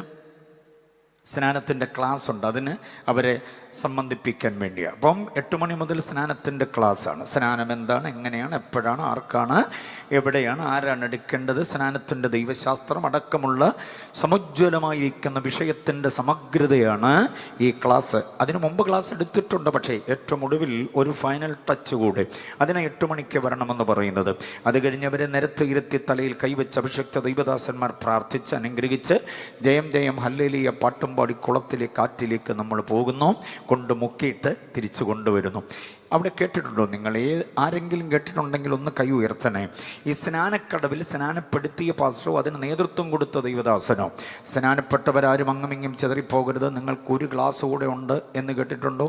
അങ്ങനെ ക്ലാസ്സിൽ ഇരുന്നിട്ടുണ്ടോ? ഇല്ല. തല കുലുക്കുന്നു നിങ്ങളൊക്കെ. അങ്ങനെ ക്ലാസ്സിൽ ഇരുന്നിട്ടില്ല. അതിൻ്റെ കുഴപ്പം ദൈവസഭയ്ക്കുണ്ട്. സ്നാനം എന്താണെന്ന് പഠിപ്പിച്ചു നമ്മൾ, പക്ഷേ സ്നാനം കഴിഞ്ഞിട്ട് എങ്ങനെ ആയിരിക്കണമെന്ന് പഠിപ്പിച്ചില്ല. അങ്ങനെ പഠിപ്പിക്കാൻ 2-3 അധ്യായങ്ങൾ പുതിയ നിയമത്തിലുണ്ട്. റോമാലേഖനം 6-ാം അധ്യായം, കൊലോസ്യ ലേഖനം 3-ാം അധ്യായം, കൊലോസ്യ ലേഖനം 4-ാം അധ്യായം. ഈ 3 അധ്യായങ്ങൾ സ്നാനാനന്തര ജീവിതത്തിൻ്റെ ധർമ്മകർമ്മങ്ങളാണ്. സ്നാനം എങ്ങനെയായിരിക്കണമെന്നുള്ളത് നന്നായിട്ട് വേദപുസ്തകം പഠിപ്പിക്കുന്നുണ്ട്. സ്നാനത്തിൻ്റെ ഗൗരവമൊക്കെ നമുക്ക് നന്നായിട്ട് അറിയാം. പക്ഷേ സ്നാനപ്പെട്ട ഒരു വ്യക്തിയുടെ ജീവിത നിലവാരം, അവൻ അനുഷ്ഠിക്കേണ്ടതായ ജീവിതത്തിൻ്റെ ധാർമ്മിക ബോധം, അവൻ്റെ ദാമ്പത്യം, അവൻ്റെ സാമ്പത്തികം, അവൻ്റെ സാമൂഹ്യ ജീവിതം, അവൻ്റെ സഭാജീവിതം എങ്ങനെയായിരിക്കണമെന്ന ഉത്തമമായ പാഠങ്ങൾ ഈ റോമാലേഖനം 6-ലുണ്ട്. ഞാൻ വേഗമെന്ന് പറയാം, എൻ്റെ വിഷയം അതല്ലെങ്കിൽ കൂടെ. റോമാലേഖനം നിങ്ങൾ പലരും ബുക്ക് ഒക്കെ തുറന്ന് കുറിപ്പ് എഴുതി തുടങ്ങിയിട്ടുണ്ട്. അതുമാത്രമല്ല, നിരവധി അഭിഷക്ത ദൈവദാസന്മാർ, സഭയുടെ മുഖ്യധാര പ്രവർത്തകർ, ടെക്കോവ മിനിസ്ട്രിയുടെ എല്ലാ അംഗങ്ങളുമൊക്കെ ഇവിടെ ഉള്ളതുകൊണ്ട് ഈ വിവരം അറിയാതെ പോകരുത്. റോമാലേഖനം 6-ാം അധ്യായം ഒന്ന് നോക്കിക്കേ. 6-ാം അധ്യായത്തിലെ 3 വാക്യങ്ങൾ ഒരിക്കലും നിങ്ങൾ വിസ്മരിക്കരുത്. സ്നാനപ്പെട്ടവരോട് കൊടുക്കേണ്ട പ്രബോധനമാണ്. ഇന്ന് രാത്രി ഇവിടെ കൂടി വന്നിട്ടുള്ള സ്നാനപ്പെട്ടവരെല്ലാവരും അറിയണം. 6-ാം അധ്യായത്തിൻ്റെ 3 വാക്യങ്ങൾ ഏതാ? 6:2. ഇനി പാപത്തിൽ ജീവിക്കരുത്. കണ്ടോ?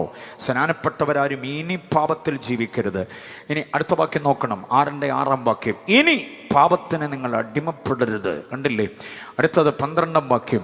ഇനി പാപം നിങ്ങളുടെ മർത്തി ശരീരങ്ങളിൽ അതിൻ്റെ മോഹങ്ങളെ അനുസരിക്കുമാർ ഇനി വാഴരുത്. അപ്പോൾ ഈ പറഞ്ഞ 6:2, 6:6, 6:12 ഈ 3 വാക്യങ്ങളിലും ഇനി ഇനി ഇനി എന്നുണ്ട്. ആ ഇനിയുടെ അർത്ഥം എന്താണെന്നറിയാമോ? ആഫ്റ്റർ ദ ബാപ്റ്റിസം, സ്നാനത്തിന് ശേഷം. സ്നാനപ്പെട്ടു നിങ്ങൾ, ഇനി പാപത്തിൽ ജീവിക്കരുത്. സ്നാനത്തിന് മുമ്പ് പാപത്തിലായിരുന്നു. നിങ്ങളുടെ WhatsApp, YouTube, Facebook, Twitter, Instagram എല്ലാം പാപത്തിൻ്റെ മലീമസമായ ഒരു അഴുക്ക് പറ്റിയിരുന്നു. സ്നാനപ്പെട്ടു, ഇനി അതിലേക്ക് ചായം പാടില്ല.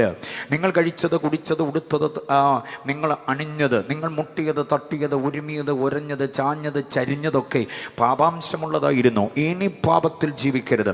ഇനി പാപത്തിന് അടിമപ്പെടരുത്. പാപം നിങ്ങളെ വാഴരുത്.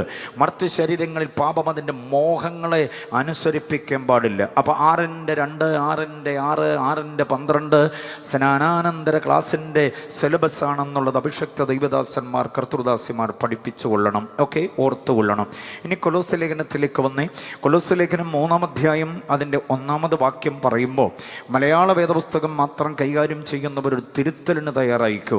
3:1 പറയുന്നത്, ആകയാൽ നിങ്ങൾ ക്രിസ്തുവിനോടുകൂടി ഉയർത്തെഴുന്നേറ്റിരിക്കുന്നു എങ്കിൽ. ആ എങ്കിൽ എന്നുള്ളത് അവിടുന്ന് വേരോടെ പിഴുതെടുത്ത് കളയണം. അവിടെ എങ്കിൽ വേണ്ട. ആ വാക്യം യഥാർത്ഥത്തിൽ എങ്ങനെയാണെന്നറിയാമോ? നമ്മൾ ക്രിസ്തുവിനോടുകൂടി ഉയർത്തെഴുന്നേറ്റിരിക്കുന്നു ആകയാൽ. അപ്പോൾ ആദ്യം പറയുന്ന ആകയാൽ എടുത്ത് എങ്കിലിൻ്റെ സ്ഥാനത്ത് കൊണ്ടുവരണം. എങ്കിലെന്ന് പറഞ്ഞാൽ ഇഫ് എന്ന് പറയുന്നത് മഴ പെയ്യാനും പെയ്യാതിരിക്കാനും സാധ്യതയുണ്ട് എന്ന് കാലാവസ്ഥ നിരീക്ഷകർ പറയുന്നത് പോലുള്ളൊരു പ്രയോഗമാണ്. നമ്മൾ സ്നാനപ്പെട്ടു, ഉയർത്തെഴുന്നേറ്റു. മരണാനന്തര ഉയർപ്പല്ല, സ്നാനത്താലുള്ള ഉയർത്തെഴുന്നേൽപ്പ്, ജീവന്റെ പുതുക്കത്തിലുള്ള ഉയർത്തെഴുന്നേൽപ്പിനെ കുറിച്ച് 3:1 പറയുക, നാം ഉയർത്തെഴുന്നേറ്റു ആകയാൽ. ഇനി അങ്ങോട്ട് പറയുന്ന വാക്യങ്ങൾ ശ്രദ്ധിച്ചോണം. 6-ാം അധ്യായം റോമാലേഖനം 6-ൽ 3 വാക്യങ്ങൾ ശ്രദ്ധിച്ചാൽ മതിയായിരുന്നു. പക്ഷെ ഇവിടെ അത്രയല്ല, ശ്രദ്ധിക്കണം. 3:1 പറയുന്നു, കൊലോസ്യർ 3:1 പറയുന്ന എന്താണെന്നറിയാമോ? നിങ്ങൾ ഉയരത്തിലുള്ളത് അന്വേഷിക്കണം. 2, നിങ്ങളുടെ മനസ്സ് ക്രിസ്തുവിൽ ഏകാഗ്രമാകണം. അവിടെയും മലയാളത്തിലുള്ള പ്രശ്നമുണ്ട്. ഉയരത്തിലുള്ളത് ചിന്തിപ്പീൻ എന്നാണ് മലയാള ബൈബിളിൽ വാക്യം. പക്ഷേ മൂലഭാഷയിൽ അതല്ല. Set your mind on Christ. Set your mind on Christ. സ്നാനപ്പെട്ടവൻ്റെ മനസ്സ് വേറെ എങ്ങുമായി പോകരുത്. ക്രിസ്തുവുമായിട്ട് ഏകാഗ്രമാകണം, ക്രിസ്തുവുമായി ഏകീഭവിക്കണം. ക്രിസ്തുവിൻ്റെ മനസ്സിനകത്ത് ധാർഷ്ട്യമില്ല, ധിക്കാരമില്ല, താൻപോരിമയില്ല, അഹന്തയില്ല, അഹങ്കാരമില്ല, വിമർശനമില്ല, വിരോധമില്ല, വിദ്വേഷമില്ല, വിഭാഗികതയില്ല. വിശുദ്ധിയുടെ മനസ്സാണ്, വിശ്വസ്തതയുടെ മനസ്സാണ്, സ്നേഹത്തിൻ്റെ മനസ്സാണ്. മനസ്സിലായില്ലേ? വിനയത്തിൻ്റെ, എളിമയുടെ, താഴ്മയുടെ, സൗമ്യതയുടെ, ശാന്തതയുടെ, ശാലീനതയുടെ മനസ്സാണ് ക്രിസ്തുവിൻ്റെ മനസ്സ്. സ്നാനപ്പെട്ടവൻ്റെ മനസ്സ് ക്രിസ്തുവിൻ്റെ മനസ്സാകണം. എത്ര പേർക്ക് ആമേൻ പറയാൻ പറ്റും? സ്നാനപ്പെട്ടിട്ട് പിന്നെ മിണ്ടാട്ടമില്ലാത്ത, ഉരിയാട്ടമില്ലാതെ ഏതെങ്കിലും വിധത്തിലുള്ള വാശിയും പകയും പിണക്കവുമായി നിൽക്കാൻ പാടില്ല. അതാണ് 3:2 വാക്യം പറയുക. 3:5 വാക്യം എന്താ പറയുന്നത് നോക്കിക്കേ. 3:5 പറയുന്നത് നിങ്ങളുടെ ഭൂമിയിലുള്ള അവയവങ്ങളെ മരിപ്പിക്കണമെന്നാണ്. മരിപ്പിക്കണം. ആ അവയവങ്ങളുടെ പേരവിടെ പറയുന്നുണ്ട്. ആദ്യം പറയുന്നു ദുർനടപ്പ്. കണ്ടോ? നിയമവിരുദ്ധ ലൈംഗികത, ആഭാസത്തരങ്ങൾ, വൃത്തികേടുകൾ, ശരീരമെന്ന ആലയത്തെ അശുദ്ധമാക്കുന്ന യാതൊരു പ്രവണതയും നാവ് കൊണ്ടോ പ്രവൃത്തി കൊണ്ടോ ഉണ്ടാകാൻ പാടില്ല. എന്നെ വെളിയിൽ ശ്രദ്ധിക്കുന്ന മാന്യ സുഹൃത്തുക്കൾ ശ്രദ്ധിച്ചു കൊള്ളണം. താങ്കളുടെ മതമോ ജാതിയോ കുലമോ കുടുംബമോ വർണ്ണമോ വർഗമോ അതെന്തുമാകട്ടെ, താങ്കളുടെ വിശ്വാസ സംഹിത എന്തുമാകട്ടെ, താങ്കളുടെ പ്രത്യയ ശാസ്ത്രം എന്തുമാകട്ടെ, അടുത്ത ഇലക്ഷനിൽ താങ്കൾ ആഞ്ഞുകുത്താൻ ശ്രമിക്കുന്നതായിരിക്കുന്ന ചിഹ്നം ഏത് രാഷ്ട്രീയ പാർട്ടിയുടേതുമാകട്ടെ, കുഴപ്പമില്ല, അതൊക്കെ അവരവരുടെ സ്വാതന്ത്ര്യമാണ്. പക്ഷെ ഞാൻ ഈ പറയുന്ന ഒരു കാര്യം ശ്രദ്ധിച്ചേ പറ്റൂ. താങ്കളുടെ ശരീരമുണ്ടല്ലോ, ആ ശരീരമെന്ന് പറയുന്നത് സാക്ഷാൽ ജഗതീശ്വരന് പാർക്കാനുള്ള ക്ഷേത്രമാണെന്ന കാര്യം മറന്നു പോകരുത്. ഇത് കള്ളുകൊണ്ട്, കഞ്ചാവ് കൊണ്ട്, ലഹരി പദാർത്ഥം കൊണ്ട്, കുത്തരിഞ്ഞ നിയമവിരുദ്ധ ലൈംഗികത കൊണ്ട് അശുദ്ധമാക്കാനുള്ളതല്ല. അതുകൊണ്ട് ഈ ശരീരത്തിൻ്റെ പവിത്രത, പരിപാവനത, അനന്യത, നീതി അത് സംരക്ഷിക്കേണ്ടതിനാണ് 5-ാം വാക്യത്തിൽ മരിപ്പിക്കണമെന്ന് പറയുക. മരിപ്പിക്കണമെന്ന് പറഞ്ഞാൽ ആത്മഹത്യ ചെയ്യണമെന്നല്ല. നമ്മുടെ ജഡശരീരം ഉതിർത്തുവിടുന്നതായിരിക്കുന്ന പാപരാഗങ്ങളുടെ വിചാരധാരകളെ പിടിച്ചടക്കാൻ പറ്റണം. ഈ ദുർനടപ്പെന്നൊക്കെ പറഞ്ഞാൽ എന്താണെന്ന് മനസ്സിലായിട്ടുണ്ടോ ദൈവമക്കൾക്ക്? ദുർനടപ്പെന്നൊക്കെ പറഞ്ഞങ്ങ് വിടും, നമ്മൾ വായിച്ചു വിടും. പക്ഷേ അതിൻ്റെ അർത്ഥതലം മനസ്സിലാക്കണം. ദുർനടപ്പെന്ന് പറഞ്ഞാൽ അതിനകത്ത് 2 പദങ്ങളുണ്ട്. 2 പദങ്ങളെ ഒരുമിച്ചാക്കിയിരിക്കുന്ന ഒറ്റപ്പദമാണ് ദുർനടപ്പ്. ആ 2 പദങ്ങൾ ഏതെന്നറിയാമോ? 1 പരസംഗം, 2 വ്യഭിചാരം. ഇത് 2ഉം കൂടെ ചേരുന്നതാണ് ദുർനടപ്പ് എന്ന് പറയുന്ന ഒറ്റപ്പദം. പരസംഗം എന്ന് പറഞ്ഞാൽ അവിവാഹിത ജീവിതത്തിലെ ലൈംഗിക ഭാവമാണ്. അവിവാഹ ജീവിതം നയിക്കുന്ന സമയത്ത് ഉണ്ടോ, വിവാഹം കഴിയുന്നതിന് മുൻപൊരു പെൺകുട്ടി, ഒരാൺകുട്ടി ലൈംഗിക ബന്ധത്തിൽ ഏർപ്പെട്ടാൽ അതിനെയാണ് പരസംഗമെന്ന് പറയുക. ദൈവത്തിൽ നിന്ന് തല്ല് വാങ്ങിക്കും. മനസ്സിലായില്ലേ? കാരണം വരാനിരിക്കുന്ന ജീവിത പങ്കാളിയോട് നീ കാട്ടുന്ന ഏറ്റവും വലിയ അവിശ്വസ്തതയായിരിക്കും അത്. അതുകൊണ്ട് പരസംഗം എന്ന പ്രയോഗത്തിൻ്റെ തനിമയാർന്ന അർത്ഥവിശകലനം വിവാഹപൂർവ്വ ലൈംഗികത എന്നാണ്. അങ്ങനെയാണെങ്കിൽ വ്യഭിചാരം എന്ന് പറഞ്ഞാൽ എന്താ? വ്യഭിചാരം എന്ന വാക്കിന് കൊടുത്തിരിക്കുന്ന വിശകലനം എന്താണെന്നറിയാമോ? ദാമ്പത്യ ജീവിതത്തിലേക്ക് പ്രവേശിച്ചനന്തരം ജീവിത പങ്കാളിയോട് കാട്ടുന്നതായിരിക്കുന്ന വിശ്വസ്തതയാണ്. ഭർത്താവ് അറിയാതെ ഭാര്യയോ ഭാര്യ അറിയാതെ ഭർത്താവോ അബദ്ധസഞ്ചാരം ചെയ്താൽ അതിനെയാണ് വ്യഭിചാരം എന്ന് പറയുക. അനുഗ്രഹിതനായ ഒരു കാർമ്മികന്റെ അരികിൽ നിന്നുകൊണ്ട് കരങ്ങളെ കോർത്തുപിടിച്ച് അങ്ങേ മാത്രം സ്നേഹിച്ച് അങ്ങയോട് മാത്രം ചേർന്നിരുന്ന് സുഖത്തിലും ദുഃഖത്തിലും സമ്പത്തിലും ദാരിദ്ര്യത്തിലും ആരോഗ്യത്തിലും അനാരോഗ്യത്തിലും എന്നൊക്കെ പടപടപടപടാന്ന് പറഞ്ഞ് നമ്മൾ ഉഭയസമ്മതത്തിലൂടെ ജീവിതത്തിലേക്ക് പ്രവേശിച്ചതല്ലേ? മാത്രമാണോ നിങ്ങൾ അങ്ങോട്ട് പറഞ്ഞപ്പോൾ പുള്ളി ഇങ്ങോട്ടും പറഞ്ഞത് അങ്ങനെയാണ്. നിന്നെ മാത്രം സ്നേഹിച്ച് നിന്നോട് മാത്രം ചേർന്നിരുന്ന് ഈ മാത്രം എന്ന പദത്തിൻ്റെ വേലിക്കെട്ട് പൊട്ടിച്ച് അവസരത്തിൻ്റെ ആനുകൂല്യത്തിൽ വേറൊരു പുരുഷൻ്റെ സൗന്ദര്യത്തിന് മുമ്പിൽ മതിമറന്നു പോയാൽ, വേറൊരു സ്ത്രീയുടെ ശരീര സൗന്ദര്യത്തിന് മുമ്പിൽ അടിപതറിപ്പോയാൽ അതിനെയാണ് വ്യഭിചാരമെന്ന് പറഞ്ഞാൽ ആടി വാങ്ങിച്ച് കിട്ടും. ദേശത്ത് ദൈവം പരസ്യ കോലമാക്കും. ഇതുവരെ ആരും അറിഞ്ഞില്ലെന്നൊക്കെ പറഞ്ഞ് നടക്കും. പക്ഷെ ദൈവം അറിയിക്കുന്നൊരു ദിവസം വരും. ചുവരെടുത്ത് ദൈവം തന്നെ നടത്തുന്നൊരു ദിവസം വരും. അതുകൊണ്ട് വിശ്വാസ ജീവിതം എന്ന് പറഞ്ഞാൽ ശരീരത്തിൻ്റെ പവിത്രതയാണ്, പരിപാവനതയാണ്, അനന്യതയാണ്, നീതിയാണ് എന്ന വസ്തുത മറന്നു പോകരുത്. മനസ്സിലായോ? ഒരച്ചായൻ ഒരിക്കൽ പറയുക, പുള്ളി ഇങ്ങനെ പറഞ്ഞത് രഹസ്യമായിട്ടാണ്, ആരോടും പറയരുതെന്നും പറഞ്ഞാൽ പുള്ളി പറഞ്ഞത്. അതുകൊണ്ട് ഞാൻ നിങ്ങളോട് പറയുന്നു, ഇത് വേറെ ആരോടും പറയരുത്. പുള്ളി പറഞ്ഞതിൻ്റെ അസ്വകാര്യത സൂക്ഷിക്കാൻ വേണ്ടിയാണ്. പുള്ളി പറഞ്ഞു, എൻ്റെ ഈ ബന്ധം കൃപയാൽ അവൾ അറിഞ്ഞിട്ടില്ല ഇതുവരെ. കണ്ടോ? കൃപയാൽ അറിഞ്ഞിട്ടില്ലെന്ന സ്തോത്രം. പക്ഷെ ദൈവം അറിയിക്കുന്നൊരു ദിവസം ഉണ്ടാവും. പരസ്യകോലമാക്കും ദൈവം. നിലവറയുടെ പൂട്ട് ദൈവം പൊളിക്കും. അന്ന് ദേശത്തുള്ളവർ മൂക്കത്ത് വിരൽ വയ്ക്കും. അത് വരാതിരിക്കേണ്ടതിന് മരിപ്പിക്കണം സ്നാനപ്പെട്ടവൻ. സ്നാനപ്പെട്ടവൾ അവളുടെ ജീവിതത്തെ മരിപ്പിക്കണം. അതാണ് 5-ാം വാക്യം.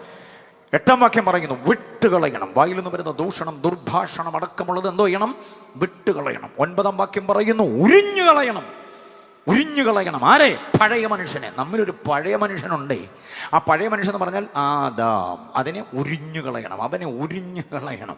ലംഘനം ചെയ്ത ആദാമിനെ നമ്മിൽ നിന്ന് ഉരിഞ്ഞുകളയണം. നമ്മിലൊരു ദിത്വപ്രകൃതമുണ്ട്, ദ്വന്ദ്വപ്രകൃതം എന്നൊക്കെ പറയും. എന്ന് പറഞ്ഞാൽ ഒരു ഇരട്ട മനുഷ്യനാണ് നമ്മൾ. ഒറ്റ മനുഷ്യനെ നടക്കുമ്പോഴും നമ്മളറിയാതെ വേറൊരു പുള്ളി നമ്മിൽ വളരുന്നുണ്ട്. അറിയാമോ? അത് ആത്മീകരിലും ഉണ്ട് ഇരട്ടപ്രകൃതം. ആ ഇരട്ടപ്രകൃതം മാറ്റിയിട്ട് നമ്മൾ ഏകമാകണം. മനസ്സിലായോ? അതാണ് ഈ ഉരിഞ്ഞുകളയണം. അത് പഴയ മനുഷ്യനെയാണ്. 10-ാം വാക്യം പറയുന്നു, പുതിയ മനുഷ്യനെ ധരിക്കണം. ഉരിഞ്ഞു കളഞ്ഞാൽ മാത്രം പോരാ, ധരിക്കണ്ടേ. ആ ധരിക്കേണ്ടത് ആരെയാ? പുതിയ മനുഷ്യനെയാണ്. പഴയ മനുഷ്യൻ എന്ന് പറഞ്ഞാൽ ആദമാണ്. പുതിയ മനുഷ്യൻ എന്ന് പറഞ്ഞാൽ ഒടുക്കത്തെ ആദാം, നമ്മുടെ കർത്താവാണ്. സ്തോത്രം. അപ്പോൾ പഴയ മനുഷ്യനെ ഉരിഞ്ഞു കളഞ്ഞിട്ട് പുതിയ മനുഷ്യനായി ക്രിസ്തുവിനെ ധരിച്ചുകൊണ്ട് നടക്കണം സ്നാനപ്പെട്ടവൻ. സ്തോത്രം പറയാമോ? ഇനി 13-ാം വാക്യം, ക്രിസ്തു ക്ഷമിച്ചതുപോലെ ക്ഷമിക്കണം സ്നാനപ്പെട്ടവർ. കണ്ടോ? 15-ാം വാക്യം നോക്കിക്കേ, അവിടെ ക്രിസ്തുവിൻ്റെ സമാധാന ഹൃദയങ്ങളിൽ വാസം ചെയ്യണം. 16-ാം വാക്യം, ക്രിസ്തുവിൻ്റെ വചനം ഐശ്വര്യമായി നമ്മുടെ അകത്ത് വസിക്കണം. 17 മുതൽ 4-ാം അധ്യായം 1 വരെ സന്തുഷ്ട കുടുംബജീവിതം, ഉത്തമ ഭാര്യ, ഉത്തമ ഭർത്താവ്, ഉത്തമനായ മകൻ മകൾ, ഉത്തമനായ ദാസി ദാസന്മാർ, ഉത്തമരായിരിക്കുന്ന യജമാനനും യജമാനത്തെയും, അങ്ങനെ ഒത്തിരി കാര്യങ്ങൾ 4-1 വരെ പറയുന്നുണ്ട്.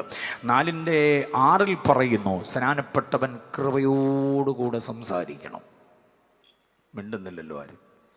കൊലോസ്യ ലേഖനം 4-6 നോക്കിക്കേ, സ്നാനപ്പെട്ടവരുടെ നാവ് എങ്ങനെ സംസാരിക്കണമെന്ന്. കൃപയോട് കൂടിയതും പിന്നെ ഉപ്പിനാൽ രുചി വരുത്തിയതും. ദൈവദാസന്മാർ ശ്രദ്ധിക്കാൻ ഞാനൊരു ശുപാർശ ചെയ്യുകയാണ്. നടപ്പിലാക്കണമെന്നില്ല, നടപ്പിലാക്കിയാൽ കൊള്ളാം. എന്താണെന്നറിയാമോ? ഒരാളിനെ നമ്മൾ സ്നാനപ്പെടുത്തുമ്പോൾ ഉച്ച മുതൽ ഉള്ളങ്കാൽ വരെ നനയുന്നുണ്ട്. നനയാത്ത ഒന്ന് നാക്കാണ്. വായും മൂക്കും എല്ലാം കൂടെ പൊത്തിപ്പിടിച്ചാണല്ലോ മൂക്കുന്നത്. അടുത്ത സ്നാനപ്പെടുന്ന പുള്ളി വാ തുറന്ന് പിടിച്ച് മൂക്ക്. ഈ നാക്കും കൂടെ സ്നാനപ്പെട്ടാൽ നമ്മൾ മുക്കിയിട്ട് ഉടനെ പൊക്കുമല്ലോ, വെള്ളം കുടിച്ചാകത്തൊന്നുമില്ല. അഥവാ ഒരു കവിൾ വെള്ളം കുടിച്ചാലും കുഴപ്പമില്ല. നാക്കും കൂടെ ഒന്ന് മുങ്ങിയാൽ ഒരുമാതിരി കുഴപ്പങ്ങൾ തീരുമെന്ന എൻ്റെ ഒരു പക്ഷം. സ്തോത്രം. അതിന് വാക്യം എവിടെയെന്നൊന്നും ചോദിച്ചാൽ കൺവെൻഷൻ കഴിഞ്ഞ് ബഹളം ഉണ്ടാക്കരുത്. എൻ്റെ ഒരു അഭിപ്രായം ഞാൻ പറയാം. അഭിപ്രായ സ്വാതന്ത്ര്യം ഉണ്ടല്ലോ. ഓക്കെ, നാക്കും കൂടെ സ്നാനപ്പെടണം. സ്നാനപ്പെട്ടു എന്ന് അവകാശപ്പെടുന്ന പലരുടെയും നാക്ക് സ്നാനപ്പെട്ടിട്ടില്ലാത്തത് കൊണ്ട് ഇത് പറഞ്ഞൊപ്പിച്ച് വയ്ക്കുന്ന കൂലുമാലുകൾ ഭയങ്കരമാണ്, അറിയാമോ?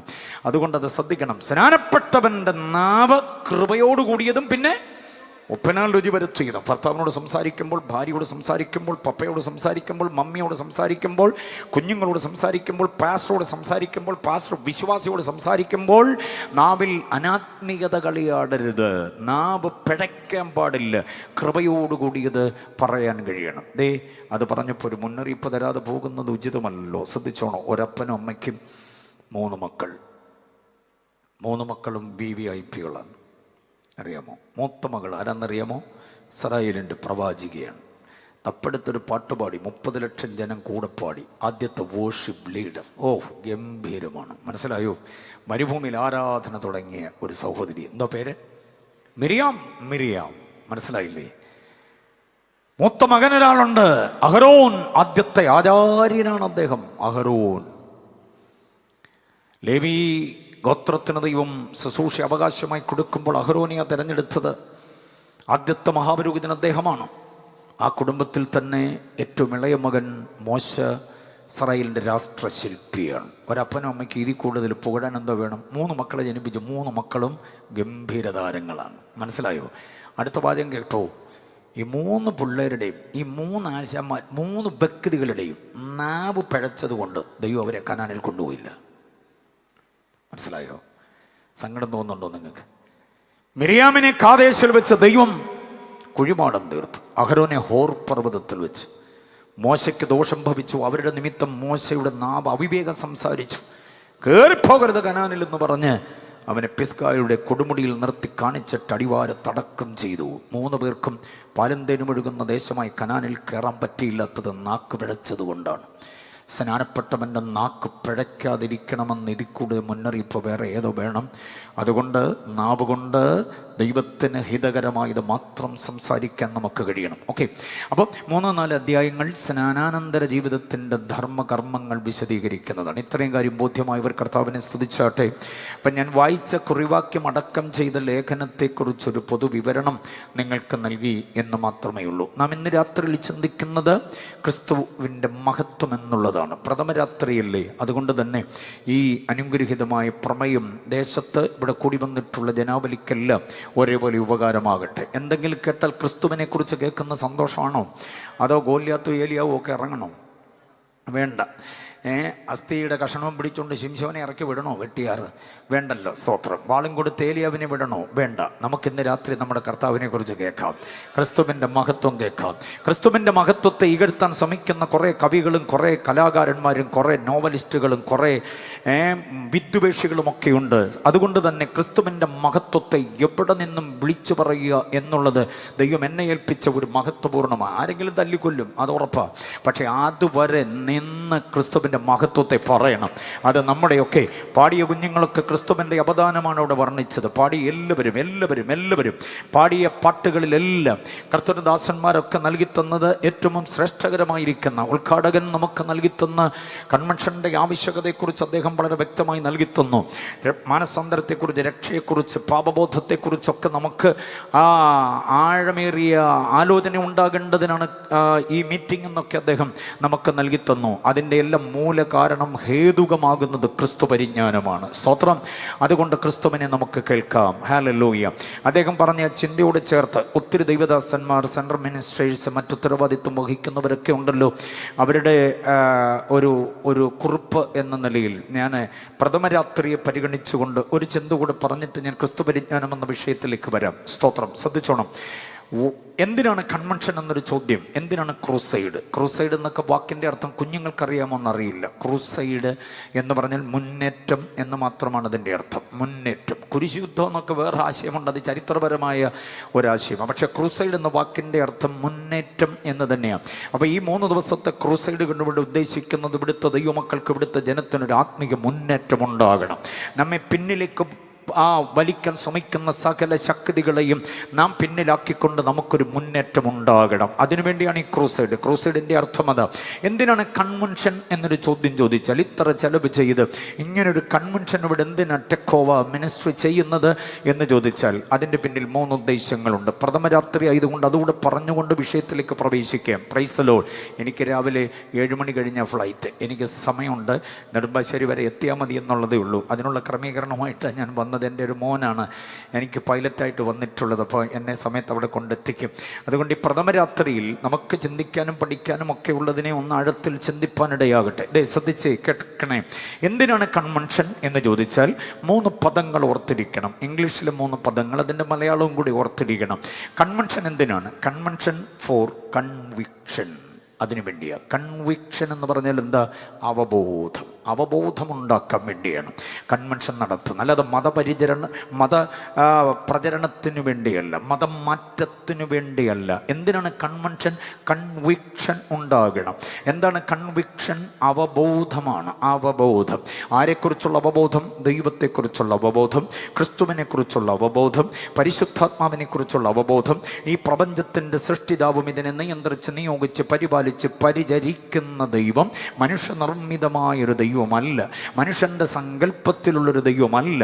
ആകാശം അതിലുള്ളതെല്ലാം, ഭൂമി അതിലുള്ളതെല്ലാം, സമുദ്രം അതിലുള്ളതെല്ലാം ഉണ്ടാക്കിയ സർവശക്തൻ, സർവജ്ഞാനി, സർവവ്യാപി, സർവാധികാരി, നിത്യൻ, മാറ്റമില്ലാത്തവൻ, അത്യുന്നതൻ, സൽഗുണ സമ്പൂർണൻ, പരമകാരുണികൻ, മഹോന്നതൻ, മഹത്വ സിംഹാസനസ്ഥനായ എൻ്റെയും നിങ്ങളുടെയും പ്രാണന്റെ മേൽ പരമാധികാരമുള്ള ജീവിയ ലോകത്തിൻ്റെ ആവാസ വ്യവസ്ഥിതിയെ മൊത്തവും നിയന്ത്രിക്കുന്ന ഒരു ദൈവം. സ്തോത്രം പറയാൻ പറ്റുന്നുണ്ടോ?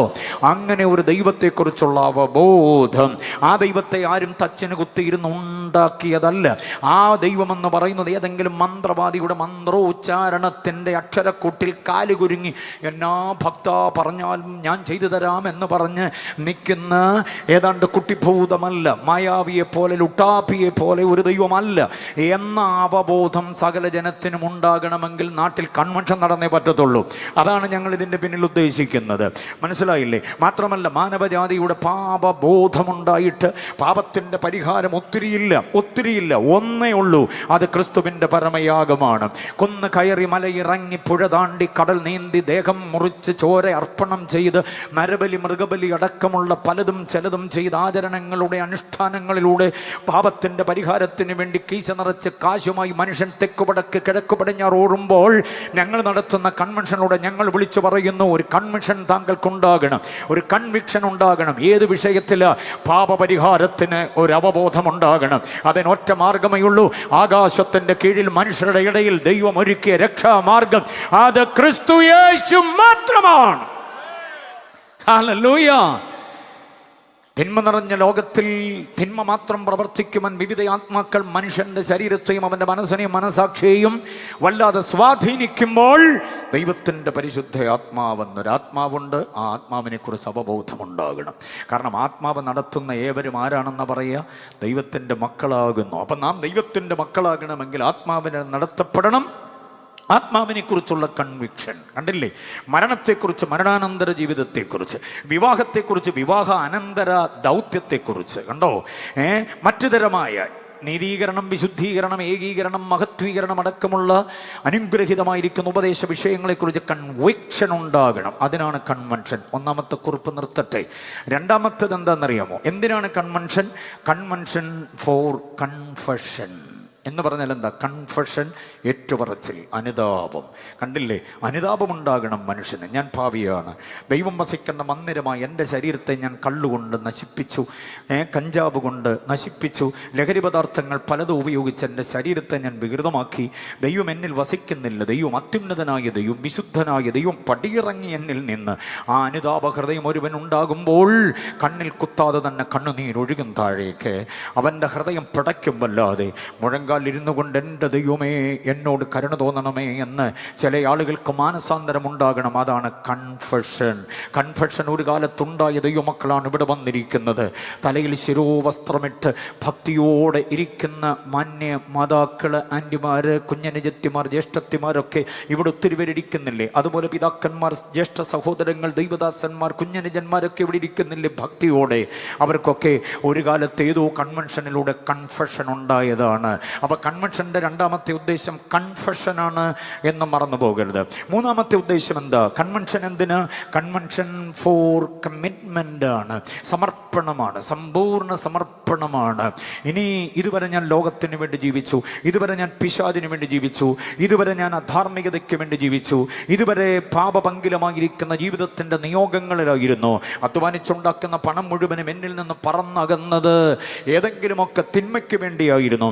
പക്ഷേ ഇനി ഞാൻ സമർപ്പിക്കുന്നു. ആർക്കു വേണ്ടി? സത്യദൈവത്തിന് വേണ്ടി, ക്രിസ്തുവിന് വേണ്ടി, പരിശുദ്ധാത്മാവിന് വേണ്ടി, ദേശത്തുള്ള ദൈവസഭയുടെ അനുഗ്രഹീതമായിരിക്കുന്ന കൂട്ടായ്മയ്ക്ക് വേണ്ടി ഞാൻ എന്നെ സമർപ്പിക്കുന്നു, ഞാൻ എൻ്റെ കുടുംബത്തെ സമർപ്പിക്കുന്നു. അതാണ് കമ്മിറ്റ്മെൻറ്റ്. 3 പദങ്ങൾ ബോധ്യമായവർ കർത്താവിനെ സ്തുതിച്ചാട്ടെ. അവബോധമുണ്ടാകണം, ഏറ്റുപറച്ചിലുണ്ടാകണം, സമർപ്പണമുണ്ടാകണം. ഈ 3 കാര്യത്തിന് വേണ്ടിയാണ് വെട്ടിയാർ ക്രൂസൈഡ് നടത്തുക. അതിൻ്റെ ഡയറക്ടർ, അതിൻ്റെ രക്ഷാധികാരികൾ, അതിൻ്റെ അംഗങ്ങൾ, അതിൻ്റെ ഓരോ തസ്തിക വഹിക്കുന്ന ഔദ്യോഗിക സ്ഥാനികളും ഇരുന്ന് പ്രാർത്ഥിച്ച് ഈ നിയോഗം അകതാരിൽ ഏറ്റെടുത്തിട്ടാണ് ഈ യോഗം ഇവിടെ നടത്തുക. ഇത് മതപരിവർത്തനത്തിൻ്റെതല്ല, ഇത് ഏതെങ്കിലും ഒരു മതത്തിൻ്റെ ഉണർത്തുപാട്ടല്ല. ഞങ്ങൾക്കൊരു മതമില്ല. ഞങ്ങൾ നിൽക്കുന്നത് മതത്തിലല്ല, ഞങ്ങൾ നിൽക്കുന്നത് മാർഗത്തിലാണ്. Praise the Lord. എത്ര പേര് സമ്മതിക്കുന്നുണ്ട് ആ കാര്യം? യേശു ഒരു മതം സ്ഥാപിച്ചിട്ടില്ല, യേശു മാർഗമാണ് സ്ഥാപിച്ചത്. ആ മാർഗത്തെക്കുറിച്ചുള്ള അവബോധം ഉണ്ടാകാൻ വേണ്ടി ചിലരെ കർത്താവ് ഇടപെടേണ്ടതിന് വേണ്ടിയാണ് ഈ വലിയ ചെലവ് ചെയ്ത് ഈ യോഗം ഇവിടെ നടത്തിയത്. മന്യരെ, ഞാനൊരു കാര്യം പറയാം. നിങ്ങളെല്ലാവരും കൂടെ ഇട്ട സ്തോത്ര കാഴ്ച പോരാ ഈ യോഗങ്ങൾ 3 ദിനങ്ങൾ ഇവിടെ നടത്തുവാൻ. നിങ്ങളുടെ സ്തോത്ര കാഴ്ച കുറഞ്ഞുപോയി എന്ന പരാതിയല്ല ഞാൻ പറയുക. നിങ്ങൾ ഇട്ട് തന്ന ഓരോ നയാ പൈസയും വിലപ്പെട്ടതായി, മൂല്യമുള്ളതായി ഞങ്ങൾ അംഗീകരിക്കുന്നു, നിരുപാധികം. പക്ഷേ അതിലേറെ ചെലവിതിനകത്തുണ്ട്. എന്നിട്ടും അത് ചെയ്യുവാൻ ഞങ്ങൾ നിർബന്ധിതരാകുന്നത് ഈ 3 കാര്യം നിങ്ങൾക്ക് ലഭ്യമാകണമെന്നുള്ളതാണ്. ഇനി ഇത് ലഭിക്കപ്പെട്ടവർക്കുള്ള കാര്യം എന്താ? അവരുടെ ആത്മീക വർധനവ്, പ്രത്യാശ നിർഭരമായ, ദൈവപ്രസാദ യോഗ്യമായ, ക്രിസ്തു കേന്ദ്രീകൃതമായ, ആത്മനിയോഗിതമായ, ആത്മഭാരത്തിനനുസാരമായ, പുനരാഗമന പ്രത്യാശ നിർഭരമായ ജീവിത തലങ്ങളിലേക്ക് വരേണ്ടതിന് വേണ്ടിയാ ഇത് ഞങ്ങൾ ക്രമീകരിക്കുന്നത്. ഇത്രയും കാര്യങ്ങൾ ബോധ്യമായവരെ കരങ്ങൾ ഉയർത്തി കർത്താവിനെ ഒന്ന് സ്തുതിച്ചാട്ടെ. Good, thank you. അടുത്ത നമ്മൾ വിഷയത്തിലേക്ക് പ്രവേശിക്കുന്നു. വേഗേന നമുക്ക് ക്രിസ്തുവിൻ്റെ മഹത്വം എന്ന വിഷയധാരയിലേക്ക് വരാം. ശ്രദ്ധിക്കണം.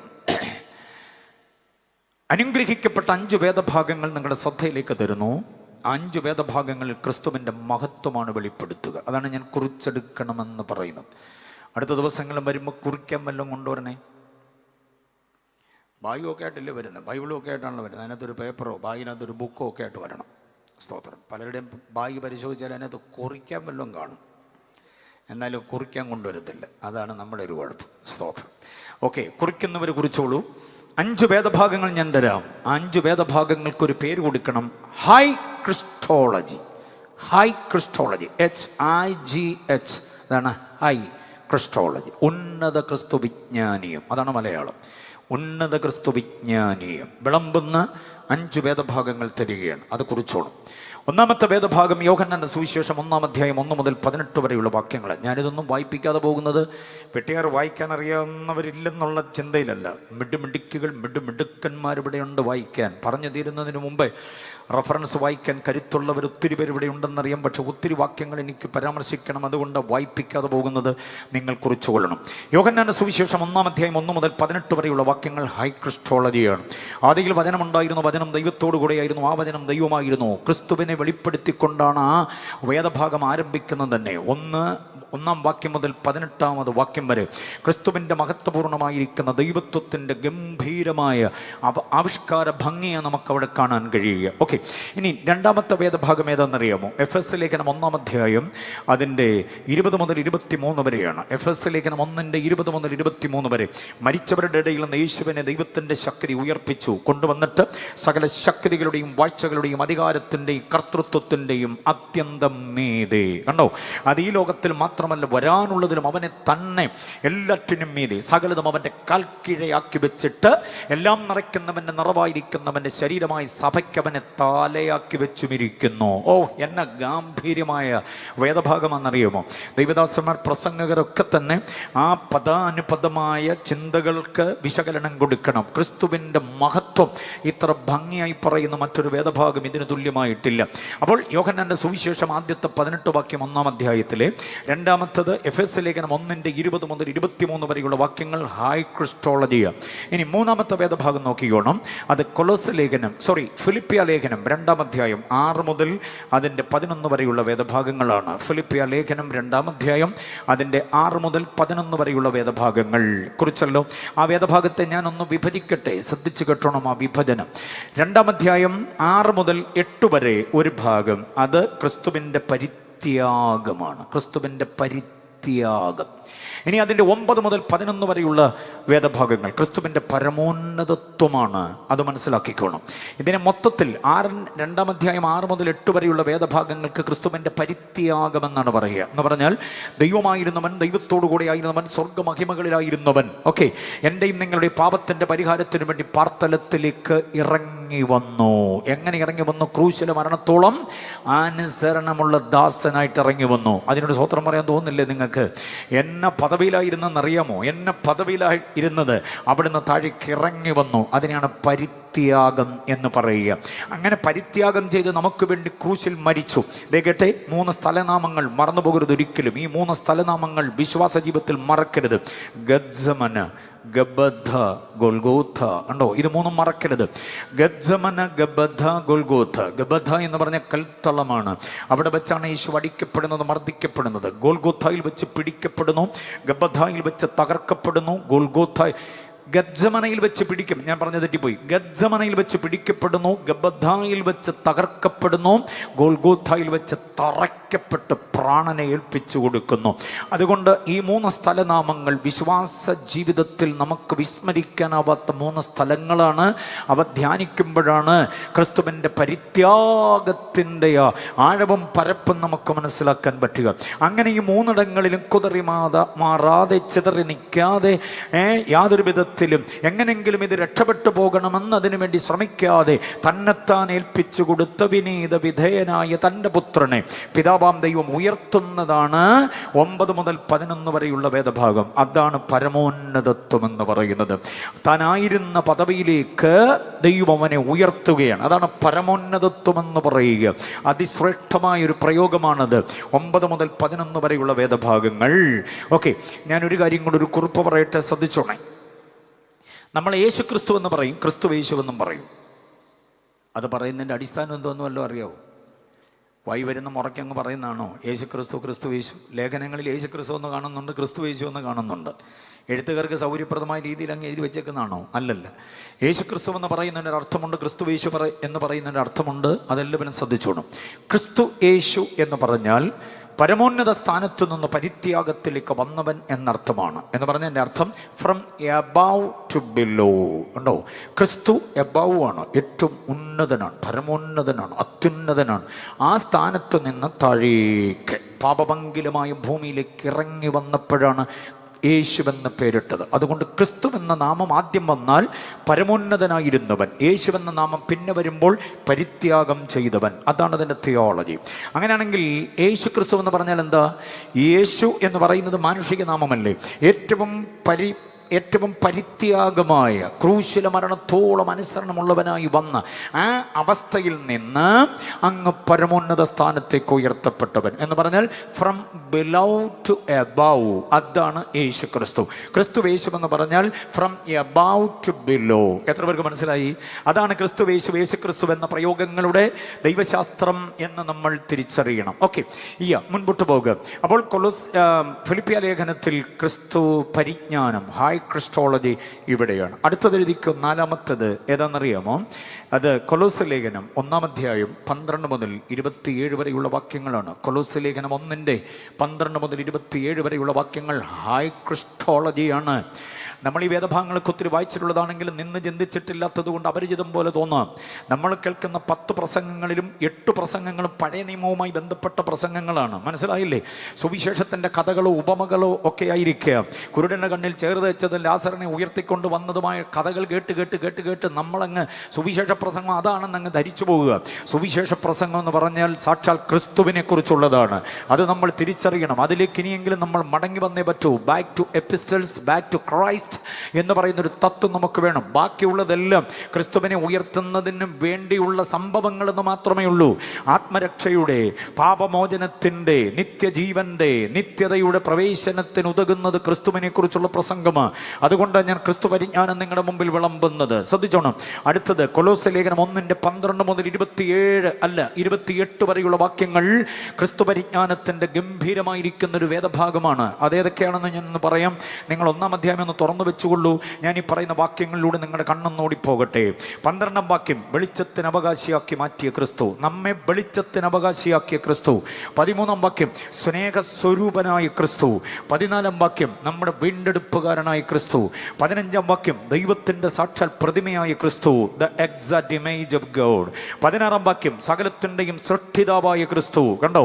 യോഹന്നാൻ പറയുന്നുണ്ട്, ഉളവായതൊന്നും അവനെ കൂടാതെ ഉളവായതല്ല. എങ്ങനെയോ ഉണ്ടായതല്ല. കുരങ്ങിൻ്റെ രോമം കൊഴിഞ്ഞ് വാലുമുറിഞ്ഞ് പിന്നെ നാട്ടിലൂടെ ഇറങ്ങി വന്നപ്പോൾ ചുരിദാറും സെൽവാറും ഫാൻസും ഷർട്ടും ഇട്ടപ്പോൾ മനുഷ്യനായതല്ല. കുരങ്ങിനെ കുരങ്ങായിട്ടും മനുഷ്യനെ മനുഷ്യനായിട്ടും പടച്ച തമ്പുരാനൊരുവനുണ്ട്.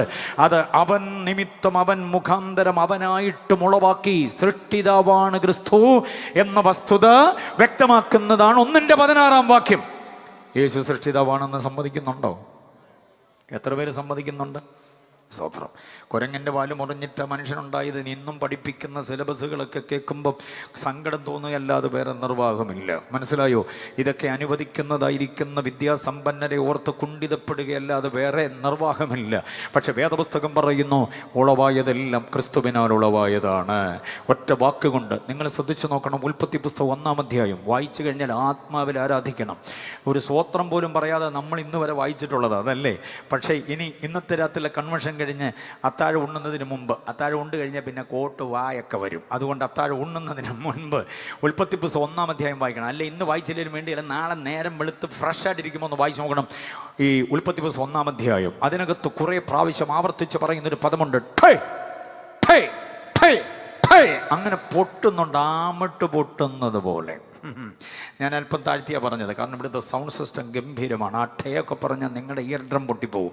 അതുപോലെ പൊട്ടിത്തെറിക്കുന്ന ചില പ്രയോഗങ്ങളുണ്ട്. ഉൽപ്പത്തി പുസ്തകം 1-ാം അധ്യായം, വെളിച്ചമുണ്ടാകട്ടെ, ജനിക്കട്ടെ, പറക്കട്ടെ, കൂടട്ടെ, വാഴട്ടെ, വേർപിരിയട്ടെ എന്നൊക്കെ പറയുന്നുണ്ട്. മനസ്സിലായോ? ഇതാരാ പറഞ്ഞതെന്നറിയാമോ? സഭയുടെ കമ്മിറ്റി ഒന്നുമല്ല, എക്സിക്യൂട്ടീവ് കമ്മിറ്റി, സെൻട്രൽ കമ്മിറ്റിയും ലോക്കൽ കമ്മിറ്റിയൊന്നുമല്ല. ഇത് പറയുന്നവൻ്റെ പേരാ കൊലോസ്യർ 1:16, അവൻ മുഖാന്തരം. മനസ്സിലായില്ലേ? വചനമായ ശബ്ദം മുഴങ്ങിയതാണ്. ഉണ്ടാകട്ടെ എന്ന് പറഞ്ഞപ്പോൾ, വേർപിരിയട്ടെ എന്ന് പറഞ്ഞപ്പോൾ, മുളച്ചു വരട്ടെ എന്ന് പറഞ്ഞപ്പോൾ, പറക്കട്ടെ എന്ന് പറഞ്ഞപ്പോൾ, വാഴട്ടെ എന്ന് പറഞ്ഞപ്പോൾ, കൂടട്ടെ എന്ന് പറഞ്ഞപ്പോൾ, പറഞ്ഞു കഴിഞ്ഞ് കുറേ കാലം കഴിഞ്ഞല്ല ഇത് സംഭവിച്ചത്. പറഞ്ഞ ശബ്ദത്തിൻ്റെ പ്രതിധ്വനി അടങ്ങുന്നതിന് മുൻപ് അത് സംഭവിച്ചു. വിശ്വസിക്കുന്ന ദൈവമക്കൾ എത്ര പേരുണ്ട്? അങ്ങനെയാണെങ്കിൽ സകലതും ഉളവാക്കിയത് എൻ്റെ കർത്താവ് ാണെന്ന് വെളിപ്പെടുത്തുന്ന കൊലോസ്യർ 1:16 വാക്യം. ഒരു ആത്മീക എക്സസൈസ് ഞാൻ പറയട്ടെ. വേദോസ്തം എടുത്ത് വെച്ചുകൊണ്ട് ആദ്യം ചെയ്യേണ്ടത് ഈ ഠേ ഠേ ഠേ ഠേ എന്നവസാനിക്കുന്ന പദങ്ങളുടെ എല്ലാം അടിയിലൊരു വര കൊടുക്കണം. എന്നിട്ട് പദങ്ങളെല്ലാം ഒരു വെള്ള പേപ്പറിലോട്ട് താഴെ എഴുതണം. പേപ്പർ ലാഭിക്കാൻ വേണ്ടി നേരെ എഴുതരുത്, താഴെ എഴുതണം. റെഫറൻസ് സഹിതം എഴുതണം. അങ്ങനെ എഴുതുമ്പോൾ ഒരു കുറേ സംഭവം കിട്ടും. എന്നിട്ട് പുസ്തകം അടച്ചു വെച്ചിട്ട് ആ എഴുതിയ പേപ്പർ എടുത്ത് നെഞ്ചോടടുപ്പിക്കണം. എന്നിട്ട് പറയണം, കർത്താവേ, അങ്ങ് പറഞ്ഞപ്പോൾ ഇതെല്ലാം സംഭവിച്ചല്ലോ. ഒന്നുമില്ലായ്മയിൽ നിന്ന് അങ്ങ് പറഞ്ഞപ്പോൾ ഇതെല്ലാം സംഭവിച്ചില്ലേ?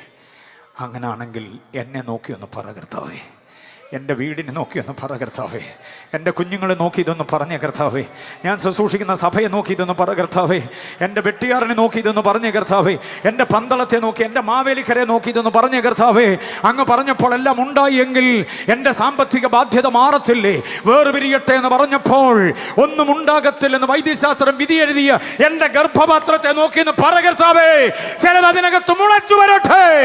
ഞാൻ ഒത്തിരി കാലങ്ങളായി അധ്വാനിച്ച ഭൂമികയിൽ ഒരു പുതിയ ആത്മാവ് പോലും മുളയ്ക്കുന്നില്ല, മുളച്ചു വരട്ടെ എന്ന് പറഞ്ഞപ്പോൾ ഉണ്ടായി എങ്കിൽ ഒന്ന് പറ കർത്താവേ. അതിന് ഉപവാസ പ്രാർത്ഥന, ക്രൂസൈഡ് ഒന്നും വേണ്ട. വീടിൻ്റെ മുറിക്കകത്ത് മുടങ്കാൽ മടക്കി ഒന്ന് കണ്ണ് നനയിച്ചൊന്ന് പറഞ്ഞു നോക്ക് പ്രിയരെ. ഒത്തിരി പഠിച്ച കർത്താവേ, ഒരു വാതിൽ തുറക്കപ്പെടുന്നില്ല. ഒത്തിരി ഇൻ്റർവ്യൂവിൽ സംബന്ധിച്ചു. എൻ്റെ ജീവിതം മാത്രം എന്തേ ഇങ്ങനെ? എൻ്റെ സ്നേഹിതരൊക്കെ മേഘപാളികൾക്ക് മീതെ കൂടെ പറന്നുപോയില്ലേ? ഞാൻ മാത്രം ഇവിടെ ഇങ്ങനെ കറങ്ങി നിൽക്കുന്ന എന്താ? എന്നെ നോക്കി ഒന്ന് പറ കർത്താവേ. എൻ്റെ മുമ്പിൽ പ്രതിസന്ധിയായി മാറി നിൽക്കുന്ന ചില മതിലുകൾ വേർപെട്ട് മാറട്ടെ, ചില അന്ധകാര ശക്തികൾ വഴിമാറട്ടെ, ചില അബദ്ധങ്ങൾ മാറിപ്പോകട്ടെ, ചില അന്ധകാരത്തിൻ്റെ ആധിപത്യങ്ങൾ ഉടഞ്ഞ് തകരട്ടെ, ചില മന്ത്രവാദത്തിൻ്റെ വിളിച്ചു ചൊല്ലലുകളുടെ, നേർച്ച കാഴ്ചകളുടെ, അർപ്പണങ്ങളുടെ, തർപ്പണങ്ങളുടെ, ചില ആവാഹന ശക്തികളുടെ ശക്തി പറഞ്ഞു മാറിയിട്ട് ചില വിശാലത. സമയം നോക്കണ്ട, അല്പസമയം ഒന്ന് ആരാധിക്കുക ദൈവത്തെ. ആ കരങ്ങളടിച്ച് ദൈവത്തെ ഒന്ന് ആരാധിക്കെ. വെട്ടിയാർ ക്രൂസൈഡിനകത്ത് പ്രഥമ രാത്രി ഒരു ദൈവ സാന്നിധ്യം ഇറങ്ങട്ടെ. വെള്ളവിരിപ്പിന്റെ കീഴിൽ ഒരു ദൈവ സാന്നിധ്യം. യെസ്, കാലപ്പഴക്കമുള്ള ചില രോഗബന്ധനങ്ങൾ വഴിമാറട്ടെ. നിനക്ക് എഴുന്നേറ്റം തരാതെ നിൽക്കുന്ന ചില അന്ധകാരത്തിന്റെ പോരുകൾ, കാലപ്പഴക്കമുള്ള വെട്ടിയാർ എന്റേതാണ്, ഇവിടുത്തെ വീടുകൾ എന്റേതാണ്, ഇവിടുത്തെ കുടുംബങ്ങൾ എന്റേതാണ് എന്ന് അവകാശപ്പെടുന്ന ദുഷ്ടശക്തി ഇന്ന് രാത്രി വഴിമാറട്ടെ. ഓ ജീസസ്, യേശുവിന്റെ നാമത്തിൽ, യേശുവിന്റെ നാമത്തിൽ. Thank you Jesus. Hallelujah. യേശു ആരാന്ന് പറഞ്ഞേ? സൃഷ്ടിതാവാണ്. 1:16 അതാ വെളിപ്പെടുത്തുന്നത്. സകലതും അവൻ നിമിത്തം, അവനാൽ, അവൻ മുഖാന്തരം ഉളവായി. യേശുവിനെ വേണ്ടെന്ന് പറയല്ലേ? യേശുവിനേക്കാൾ വേറെ ഒന്നിനെയും വലുതായി കാണല്ലേ? ജീവിതത്തിന് വലിയ മാറ്റം വരാൻ പോവുക. വെട്ടിയാർ ക്രൂസൈഡ് ദേശത്തൊരു വലിയ പരിവർത്തനം വരുത്താൻ പോവുക. ഉയർന്നു നിൽക്കുന്ന ചില കോട്ട കൊത്തളങ്ങൾ ഇടിഞ്ഞ് തകരാൻ പോവുക. ചില അന്ധകാര വ്യാപാരങ്ങൾ പടിയിറങ്ങാൻ പോവുക.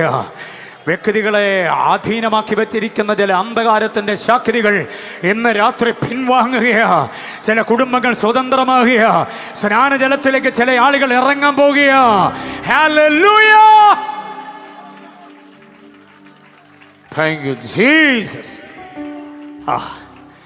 അപ്പൊ 16-ാം വാക്യം ക്രിസ്തു പരിജ്ഞാനത്തിന്റെ ഗംഭീരമായ പ്രയോഗമാണ്. 17-ാം വാക്യത്തിൽ തൊട്ടുപോയാൽ ഇന്ന് രാത്രി നിർത്താൻ പറ്റത്തില്ല. അതുപോലെ ഗംഭീരമാണ് 17-ാം വാക്യം. അവൻ സർവത്തിനു മുൻപേ ഉണ്ടായവൻ. സർവത്തിനു മുൻപേ ഉണ്ടായവനെന്നല്ല, ഉണ്ടാക്കപ്പെട്ടവനെന്നല്ല. 17-ാം വാക്യം, അവൻ സർവത്തിനും മുൻപേ ഉള്ളവൻ. ഗ്രാമറിന്റെ ഭംഗി നോക്കണം. അവൻ സർവത്തിനു മുൻപേ ഉള്ളവൻ. വെളിയിൽ എന്നെ ശ്രദ്ധിക്കുന്ന മാന്യപ്രിയപ്പെട്ട ശ്രദ്ധിച്ചോണം. ബുദ്ധിപരമായ താങ്കളുടെ ചിന്താഗതി, താങ്കളുടെ മലയാള ഭാഷയോടുള്ള അധികമായിരിക്കുന്ന പ്രണയം, അതിൻ്റെ ഗ്രാമറിൻ്റെ ഭംഗിയൊക്കെ മനസ്സിലാകുമെങ്കിൽ ശ്രദ്ധിച്ച്. യേശു സർവത്തിന് മുൻപേ ഉണ്ടായവനല്ല, ആരെങ്കിലും ഉണ്ടാക്കിയതുമല്ല. പകരം യേശു ഉള്ളവനാണ്. ഉള്ളവനെന്ന് പറഞ്ഞാൽ തുടക്കത്തിനും ഒടുക്കത്തിനും അതീതൻ.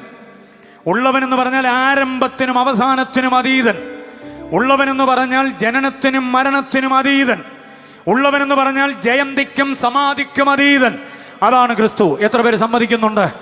അപ്പൊ ചില ചോദിക്കും, അപ്പൊ ഉപദേശി യേശു ബെത്ലഹേമിൽ ജനിച്ചതോ? അത് ക്രിസ്തു എന്ന ദൈവത്തിന്റെ മനുഷ്യാവതാരമാണ്. The incarnation. അതിൻ്റെ തുടക്കമാണ് ബത്ലഹേമിൽ. ബത്ലഹേമിന് മുൻപേ ക്രിസ്തു ഉണ്ട്. ഗോൽഗോത്തായ്ക്ക് ശേഷവും എൻ്റെ ക്രിസ്തു ഉണ്ട്.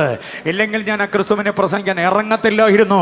അല്ലെങ്കിൽ എൻ്റെ കുഞ്ഞനുജന്മാർ, ഞങ്ങളുടെ പോൾസൺ ബാസ് അടക്കമുള്ളവരെ യേശുവിനെ പാടാൻ ഇറങ്ങത്തില്ലായിരുന്നു.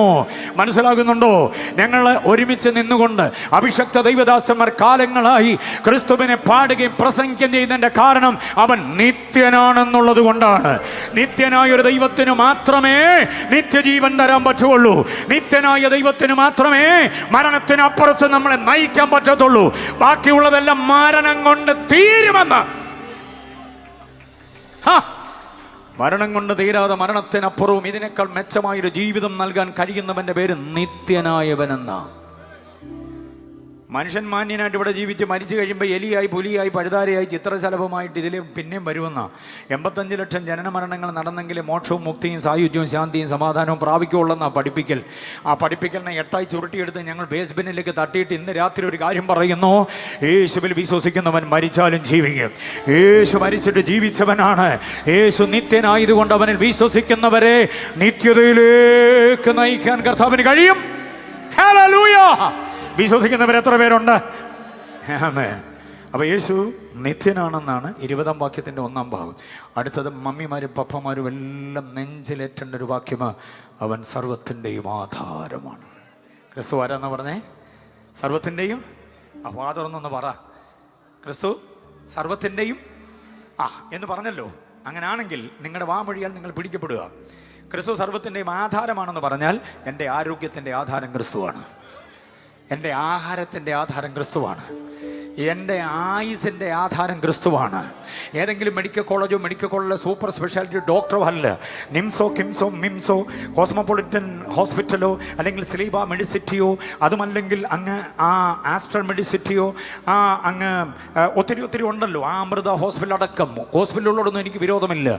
പക്ഷേ ഈ ഹോസ്പിറ്റലുകളാണ്, അതിനകത്ത് ഡോക്ടർമാരാണ് നമ്മുടെ ആയുസിൻ്റെ വിധി നിർണ്ണയിക്കുന്നതെന്ന് ചിന്തിക്കുന്നുണ്ടെങ്കിൽ തെറ്റി. നമ്മുടെ ആയുസിൻ്റെ ആധാരം കർത്താവിൻ്റെ കയ്യിലാണ്. എപ്പം മരിക്കണമെന്നുള്ളത്, എന്ന് വരെ ജീവിക്കണമെന്നുള്ളത് കർത്താവിന്റെ കയ്യിലാണ്. അതിന്റെ ആധാരം, അത് വിശ്വസിക്കുന്നവർ കർത്താവിനെ സ്തുതിക്കട്ടെ. അതാ ഹാർട്ടിന്റെ വാൽവിന്റെ ആധാരം മെഡിക്കൽ കോളേജിലല്ല, കർത്താവിന്റെ കയ്യിലാണ്. കിഡ്നിയുടെ ആധാരം കർത്താവിന്റെ കയ്യിലാണ്. യൂട്രസിന്റെ ഫൈബ്രോയിഡ് ഉണ്ടെന്ന് പറഞ്ഞില്ലേ, അതിന്റെ ആധാരം കർത്താവിന്റെ കയ്യിലാണ്. വെട്ടി മാറ്റാനും കീറി മാറ്റാനും എന്നൊക്കെ പേപ്പർ എഴുതി കൊടുക്കുന്നതിന് മുമ്പ് കൊലോസ്യലേഖനം 1:17 ഒന്നുകൂടെ വായിച്ചിട്ടേ പോകാവൂ. മനസ്സിലായില്ലേ? കർത്താവാണ് അതിൻ്റെ ആധാരം. മനസ്സിലായോ? മമ്മിമാരും പപ്പമാരും ശ്രദ്ധിക്കണമെന്ന് ഞാൻ പറഞ്ഞത്, നിങ്ങൾക്ക് ലഭ്യമായിട്ടുള്ള നിങ്ങളുടെ കുഞ്ഞുങ്ങളുണ്ടല്ലോ, ഉദരഫലമായ പ്രതിഫലങ്ങൾ, അവരുടെ ഭാവിയുടെ ആധാരം കർത്താവിൻ്റെ കയ്യിലാണ്. എത്ര പേര് വിശ്വസിക്കുന്നുണ്ട്? നിന്റെ കുഞ്ഞ് ഇതിലെ കാജാബീഡിയും വലിച്ച് കഞ്ചാവും വലിച്ച് ഇതിൽ നടക്കത്തില്ല. നിന്റെ മോള് പിഴച്ചു പോകത്തില്ല. കാരണം ഉദരഫലമായി ദൈവം തന്ന പ്രതിഫലമാണ്. ജീവിതത്തിൽ കുഞ്ഞുങ്ങൾ അബദ്ധം സംഭവിച്ചതല്ല, ദൈവത്തിന്റെ ദാനമല്ലേ? എങ്കിൽ അവരുടെ ഭാവിയുടെ ആധാരം കർത്താവിന്റെ കയ്യിലാണ്. അവരുടെ ബുദ്ധിയുടെ ആധാരം കർത്താവിന്റെ കയ്യിലാണ്. അവരുടെ ആരോഗ്യത്തിന്റെ ആധാരം കർത്താവിന്റെ കയ്യിലാണ്. ഹല്ലേലൂയ! നിങ്ങൾക്കറിയാവുന്ന, നിങ്ങൾ തട്ടിമുട്ടി ഉരുമി ഉരഞ്ഞു നടക്കുന്ന ഈ നാട്ടിലൊരു സാധാരണക്കാരൻ പയ്യനല്ലേ അജിത്ത് എന്ന് പറയുന്നത്. അദ്ദേഹത്തോടൊപ്പം നിൽക്കുന്നവരെ നിങ്ങൾക്ക് നന്നായിട്ടറിയാം. അവരെ കൊണ്ടൊക്കെ ഈ മഹത്തായ കാര്യം ഈ നാട്ടിൽ അവരുടെ പൊക്കിൾ കൂടി അലിഞ്ഞു ചേർന്ന ഈ മണ്ണിൽ ചവിട്ടി നിന്നുകൊണ്ട് യേശുവെന്ന മഹത്വപൂർണമായിരിക്കുന്ന സന്ദേശം ഇവിടെ അവതരിപ്പിക്കാൻ ഇത്രയും സംവിധാനം ചെയ്ത് ഇവിടെ പാടുന്ന ഇൻസ്ട്രുമെന്റ്സ് വായിക്കുന്ന ഇവിടെ പാടിയ മോളടക്കം എല്ലാവരും നിങ്ങൾക്കറിയാമല്ലോ. അവരെ കൊണ്ട് ദൈവം ഇത് ചെയ്യിച്ചെങ്കിൽ നിങ്ങളുടെ കുഞ്ഞുങ്ങളെ കൊണ്ട് ദൈവം ഇത് ചെയ്യിക്കുമെന്ന്. കാരണം ആധാരം കർത്താവിന്റെ കയ്യിലാണ്. നിങ്ങളുടെ തലമുറയുടെ ആധാരം. മന്ത്രവാദിയെ വിട്ട് എന്തെങ്കിലുമൊക്കെ നോക്കി ഫലം പറയുന്ന പുള്ളിയൊക്കെ വിട്ടിട്ട് ഇന്ന് രാത്രി യേശുവിനെ ആരാധിക്കുക. യേശുവിന്റെ അടുക്കലേക്ക് വാ. കാരണം സകലത്തിന്റെയും ആധാരം ആരുടെ കയ്യിലാ? യെസ്, അതാണ് 17-ാം വാക്യം. 18 ഓടിച്ചാൻ പറഞ്ഞു പോകാം. 18-ാം വാക്യം എന്ന് പറയുന്നത് എന്താണെന്നറിയോ? 18-ാം വാക്യം എന്ന് പറയുന്നത് കർത്താവ് സഭയുടെ തലയാണെന്നുള്ളതാണ്. 19-ാം വാക്യം പറയുന്നത് ദൈവത്തിൻ്റെ സർവ്വസമ്പൂർണ്ണതയും അവനിലാണെന്ന്. 20-ാം വാക്യം പറയുന്നത് തൻ്റെ രക്തം കൊണ്ട് സമാധാനം ഉണ്ടാക്കിയ ക്രിസ്തു. 21, 22 വാക്യം പറയുന്നത് നമ്മെ ദൈവത്തോട് നിരപ്പിച്ച ക്രിസ്തു, റെക്കൺസിലിയേഷൻ വിത്ത് ഗോഡ്. ദൈവത്തോട് നിരപ്പിച്ച ക്രിസ്തു. ദൈവവും നാമം തമ്മിൽ ശത്രുതയിലായിരുന്നു കേട്ടോ. സഭ അറിയണേ, എല്ലാവരും ശ്രദ്ധിച്ച് ഒരു നോർക്ക് പറയാം. ദൈവത്തോട് നമ്മൾ ശത്രുതയിലായിരുന്നു. എന്ത് നിമിത്തം? ആദമ്യ പാപം നിമിത്തം. ആ ശത്രുതയിൽ നമ്മെ രമ്യതയിലേക്ക് കൊണ്ടുവന്നത് യേശുവിൻ്റെ പരമയാഗമാണ്. യേശുവിൻ്റെ പരമയാഗത്തെ നിഷേധിച്ചാൽ വീണ്ടും ദൈവം നമ്മുടെ ശത്രുവായി മാറും. മറക്കല്ലേ, ദൈവത്തിൻ്റെ ശത്രുത്വത്തെ ഏറ്റുകൊള്ളുവാൻ ചങ്കൂറ്റമുള്ള ഒരുത്തനും ഒരുത്തിയും ഉലകത്തിലില്ല. ആരെങ്കിലുമൊക്കെ നമുക്ക് ശത്രുവായാലും നമുക്ക് ജീവിക്കാം. പക്ഷെ ദൈവം ശത്രുവായാൽ അടിപ്പെട്ടു പോകുന്നേ. നിത്യയാതനയ്ക്ക് വേണ്ടി മാറേണ്ടി വരും, നിത്യ നരകത്തിലേക്ക് പോകേണ്ടി വരും. അതുകൊണ്ട് ദൈവം നമ്മുടെ ശത്രുവല്ല, ദൈവം നമ്മുടെ മിത്രമായി മാറിയത് യേശുവിൻ്റെ പരമയാഗമാണ്. യേശുവിനെ ഞങ്ങൾ പ്രസംഗിക്കുന്നതിൻ്റെ അടിസ്ഥാന കാര്യം ഇതാണ്: മാനവകുലത്തെ ദൈവവുമായിട്ട് നിരപ്പിച്ചു എന്നതാണ്. യാഗങ്ങളും യോഗങ്ങളും അർപ്പണങ്ങളും തർപ്പണങ്ങളും തിരുനാളുകളും പെരുന്നാളുകളും പദയാത്രകളും തീർത്ഥയാത്രകളും ദേഹദണ്ഡന പ്രക്രിയകളുമെല്ലാം ദൈവവുമായിട്ടുള്ള ശത്രുതയ്ക്ക് മിത്രമാകേണ്ടതിന് വേണ്ടിയാണ്. പക്ഷേ ഫലം നാസ്തിയാണ്. യേശുവാണ് ദൈവത്തോട് നമ്മളെ നിരപ്പിച്ചത്. കൊലോസ്യർ 1:21-22 വാക്യം അങ്ങനെ പറയുന്നു. എഴുതുന്നെങ്കിൽ എഴുതിക്കോണം. റോമാലേഖനം 5-ാം അധ്യായം 9, 10, 11 വാക്യങ്ങൾ. അതും ക്രിസ്തു നമ്മെ ദൈവത്തോട് നിരപ്പിച്ചു എന്നുള്ളതാണ്. ദൈവമക്കൾ ഒത്തിരി പേര് കൂടി ണ്ടല്ലോ ഇവിടെ. ക്രൈസ്തവ ജനത ഒത്തിരി കൂടിയിട്ടുണ്ട്. ദൈവം നമ്മുടെ ശത്രുവാകാനുള്ള ഒന്നാമത്തെ കാരണം എന്താണെന്നറിയാമോ? ആദമ്യ പാപമാണ്. അതിന് പരിഹാരം ക്രിസ്തുവിൻ്റെ പരമയാഗത്തിലൂടെ സംഭവിച്ചു. അതുകൊണ്ട് ആ ശത്രുതയ്ക്ക് പരിഹാരമായി. ഇനി ശത്രുത ഉണ്ടാകാൻ സാധ്യതയുണ്ട്. അതെങ്ങനെയാണെന്നറിയാമോ? ദൈവത്തോട് നമ്മൾ ശത്രുതയിലാകാനുള്ള രണ്ടാമതൊരു ചാൻസ് ഉണ്ട്. വിശ്വാസികൾക്ക് ദൈവത്തോട് ശത്രുതയിലാകാനുള്ള 2 ചാൻസ് ഞാൻ പറയാം. 2 ചാൻസ്. ഒന്ന് ആദമ്യ പാപമായിരുന്നു. ആ പാപത്തിന് പരിഹാരം ക്രിസ്തു തൻ്റെ പരമയാഗത്തിലൂടെ നിവർത്തിച്ചതുകൊണ്ട് നമുക്ക് ആ ശത്രുതയിൽ നിന്ന് വിടുതലുണ്ടായി. പക്ഷേ രക്ഷിക്കപ്പെട്ടു. ഞാൻ പെന്തക്കോസ്തക്കാരനാണ്, പെന്തക്കോസ്തക്കാരി എന്നൊക്കെ പറഞ്ഞ് വെട്ടിയാറ് പന്തളം മാവേലിക്കരയിലൂടെ ജീവിക്കുമ്പോഴും കോട്ടയമല വഴി ജീവിക്കുമ്പോൾ ദൈവത്തോട് ശത്രുതയിലാകാൻ 2 ന്യായമായ കാരണങ്ങളുണ്ട്. ഒന്നാമത്തെ കാരണം യെശയ്യാ പ്രവചനം 63-10 വാക്യമാണ്. യെശയ്യാ 63:10. അവർ ദൈവത്തിൻ്റെ പരിശുദ്ധാത്മാവിനെ ദുഃഖിപ്പിച്ചു, അതുകൊണ്ട് അവൻ അവർക്ക് ശത്രുവായി മാറി. മനസ്സിലായോ വാക്യം? എത്ര പേർക്ക് മനസ്സിലായി? 63-10 വാക്യം. അവർ അവൻ്റെ പരിശുദ്ധാത്മാവിനെ എന്തോ ഇതെന്ന വായിച്ച് ദുഃഖിപ്പിച്ചു, അതുകൊണ്ട് അവൻ, അതായത് ദൈവം അവർക്ക് എന്തുവായി മാറി? ശത്രുവായി മാറി. അപ്പോൾ ദൈവം ശത്രുവായി മാറാനുള്ള ഒരു ചാൻസ് ഏതാണെന്നറിയാമോ? ദൈവത്തിൻ്റെ പരിശുദ്ധാത്മാവിനെ ദുഃഖിപ്പിച്ചാൽ ദൈവം നിന്റെ ശത്രുവായി മാറും. ലാസ്റ്റ് ചാൻസാണ് പരിശുദ്ധാത്മാവിൻ്റേത്. പിതാവിൻ്റെ യുഗം കഴിഞ്ഞു, പുത്രൻ്റെ യുഗം കഴിഞ്ഞു, ഇപ്പോൾ പരിശുദ്ധാത്മയുഗമാണ്. പരിശുദ്ധാത്മയുഗത്തിൻ്റെ വേറൊരു പേരാണ് സഭായുഗം. പരിശുദ്ധാത്മയുഗം, സഭായുഗം, വേറൊരു പേരാണ് കൃപായുഗം. ഈ യുഗത്തിൽ നാം പരിശുദ്ധാത്മാവിനെ ദുഃഖിപ്പിക്കരുത്. കഴിക്കുന്നതിലും കുടിക്കുന്നതിലും ഉടുക്കുന്നതിലും നടക്കുന്നതിലും കൊടുക്കുന്നതിലും വാങ്ങുന്നതിലും ഒന്നും പരിശുദ്ധാത്മാവ് ദുഃഖിക്കാൻ പാടില്ല. ദാമ്പത്യ ജീവിതത്തിൽ ഭാര്യയോടുള്ള അവിശ്വസ്തത, ഭർത്താവിനോടുള്ള അവിശ്വസ്തത, തലമുറയോടുള്ള ഉത്തരവാദിത്വ ബോധമില്ലായ്മ, ജനിപ്പിച്ച് വലുതാക്കിയ മാതാപിതാക്കളെ അവഗണിക്കുന്നതൊക്കെ പരിശുദ്ധാത്മാവിന് ദുഃഖമായി മാറും. നിങ്ങളുടെ വിഷയങ്ങളെ രാത്രിയിലും കൂടെ പകലാക്കി പ്രാർത്ഥിക്കുന്ന ദൈവദാസനെയും കുടുംബത്തെയും അവഗണിക്കുന്നത് പരിശുദ്ധാത്മാവിനുള്ള ദുഃഖമായി മാറും. പരിശുദ്ധാത്മാവ് തെരഞ്ഞെടുത്താക്കി വെച്ച ശുശ്രൂഷക വൃന്ദങ്ങളെ 8 കാശിനും ബോധമില്ലാത്ത വിധം അവരെ അവഗണിക്കുന്ന രീതി ഉണ്ടല്ലോ, പരിശുദ്ധാത്മാവിന് ദുഃഖമായി മാറും. അങ്ങനെ പരിശുദ്ധാത്മാവിനെ ദുഃഖിപ്പിച്ചാൽ ദൈവം നമ്മുടെ ശത്രുവായി മാറും. എത്ര പേർക്ക് മനസ്സിലായി ഞാൻ പറഞ്ഞ കാര്യം? കുഞ്ഞുമക്കളോട് ഞാൻ പറയട്ടെ, മക്കളോട് ഞാൻ പറയാം. എൻ്റെ മൂത്ത മോന് ടോം അലൻ്റെ സ്നേഹിതനെന്ന് ഞാൻ പറഞ്ഞില്ലേ, 30 വയസ്സാകാൻ പോകുന്നു. അതുകൊണ്ട് 30 മുതൽ താഴേക്കുള്ള യുവതി യുവാക്കന്മാരൊക്കെ എൻ്റെ മക്കളുടെ പ്രായമാണ്, എൻ്റെ മോടെ പ്രായമാണ്, എൻ്റെ മോൻ്റെ പ്രായമാണ്. മനസ്സിലായില്ലേ? അതുകൊണ്ട് നിങ്ങളോട് ഞാൻ പറയാം, മക്കളെ, നിങ്ങളുടെ ജീവിതത്തിൻ്റെ നടപടികളിലൊന്നും പരിശുദ്ധാത്മാവ് ദുഃഖിക്കുന്ന ഒരു കാര്യത്തിലും ഏർപ്പെടരുത്. നിങ്ങൾ മൊബൈൽ ഫോണുമായിട്ട് ഇരിക്കുമ്പോഴും പരിശുദ്ധാത്മാവ് സന്തോഷിക്കണം. നിങ്ങൾ വേദപുസ്തകവുമായിട്ട് ഇരിക്കുമ്പോഴും പരിശുദ്ധാത്മാവ് സന്തോഷിക്കണം. ഗെറ്റ് ടുഗദറുകൾ പങ്കെടുക്കുമ്പോഴും പരിശുദ്ധാത്മാവ് സന്തോഷിക്കണം. ആവശ്യമില്ലാത്തത് കഴിക്കാനും കുടിക്കാനും കൂട്ടുകാരുടെ കൂടെ പോകുന്ന ഇടപാടുകളിലൊന്നും പരിശുദ്ധാത്മാവിന് ദുഃഖമുണ്ടാകരുത്. സ്വതന്ത്രം പറയാൻ പറ്റുമോ? പരിശുദ്ധാത്മാവ് ദൈവം ശത്രുവാകുന്ന ഒന്നാമത്തെ കാര്യം അതാ, പരിശുദ്ധാത്മാവിനെ ദുഃഖിപ്പിച്ചാൽ. ഇനി ദൈവം ശത്രുവാകുന്ന രണ്ടാമതൊരു കാര്യം കൂടെ പറയാം. മനസ്സിലാകുന്നുണ്ടോ? അത് യാക്കോബിൻ്റെ ലേഖനം 4-ാം അധ്യായം അതിൻ്റെ 4-ാമത് വാക്യമാണ്. യാക്കോബ് 4:4. ലോകസ്നേഹം ദൈവത്തോട് ശത്രുത്വമാകുന്നു. ലോകസ്നേഹം എന്നൊക്കെ പറഞ്ഞാൽ എന്താ?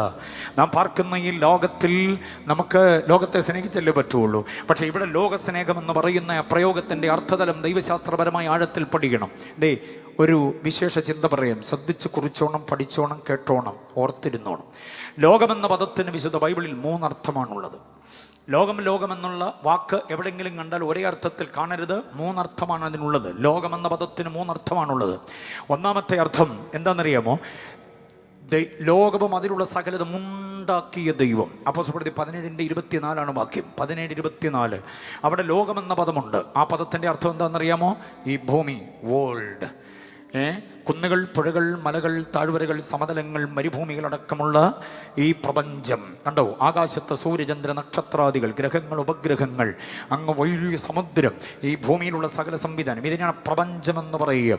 യൂണിവേഴ്സ്, കോസ്മോസ് എന്നൊക്കെ പറയുന്നത്. അതിനൊരൊറ്റ പദമാണ്, മലയാള പദമാണ് ലോകം എന്ന് പറയുന്നത്.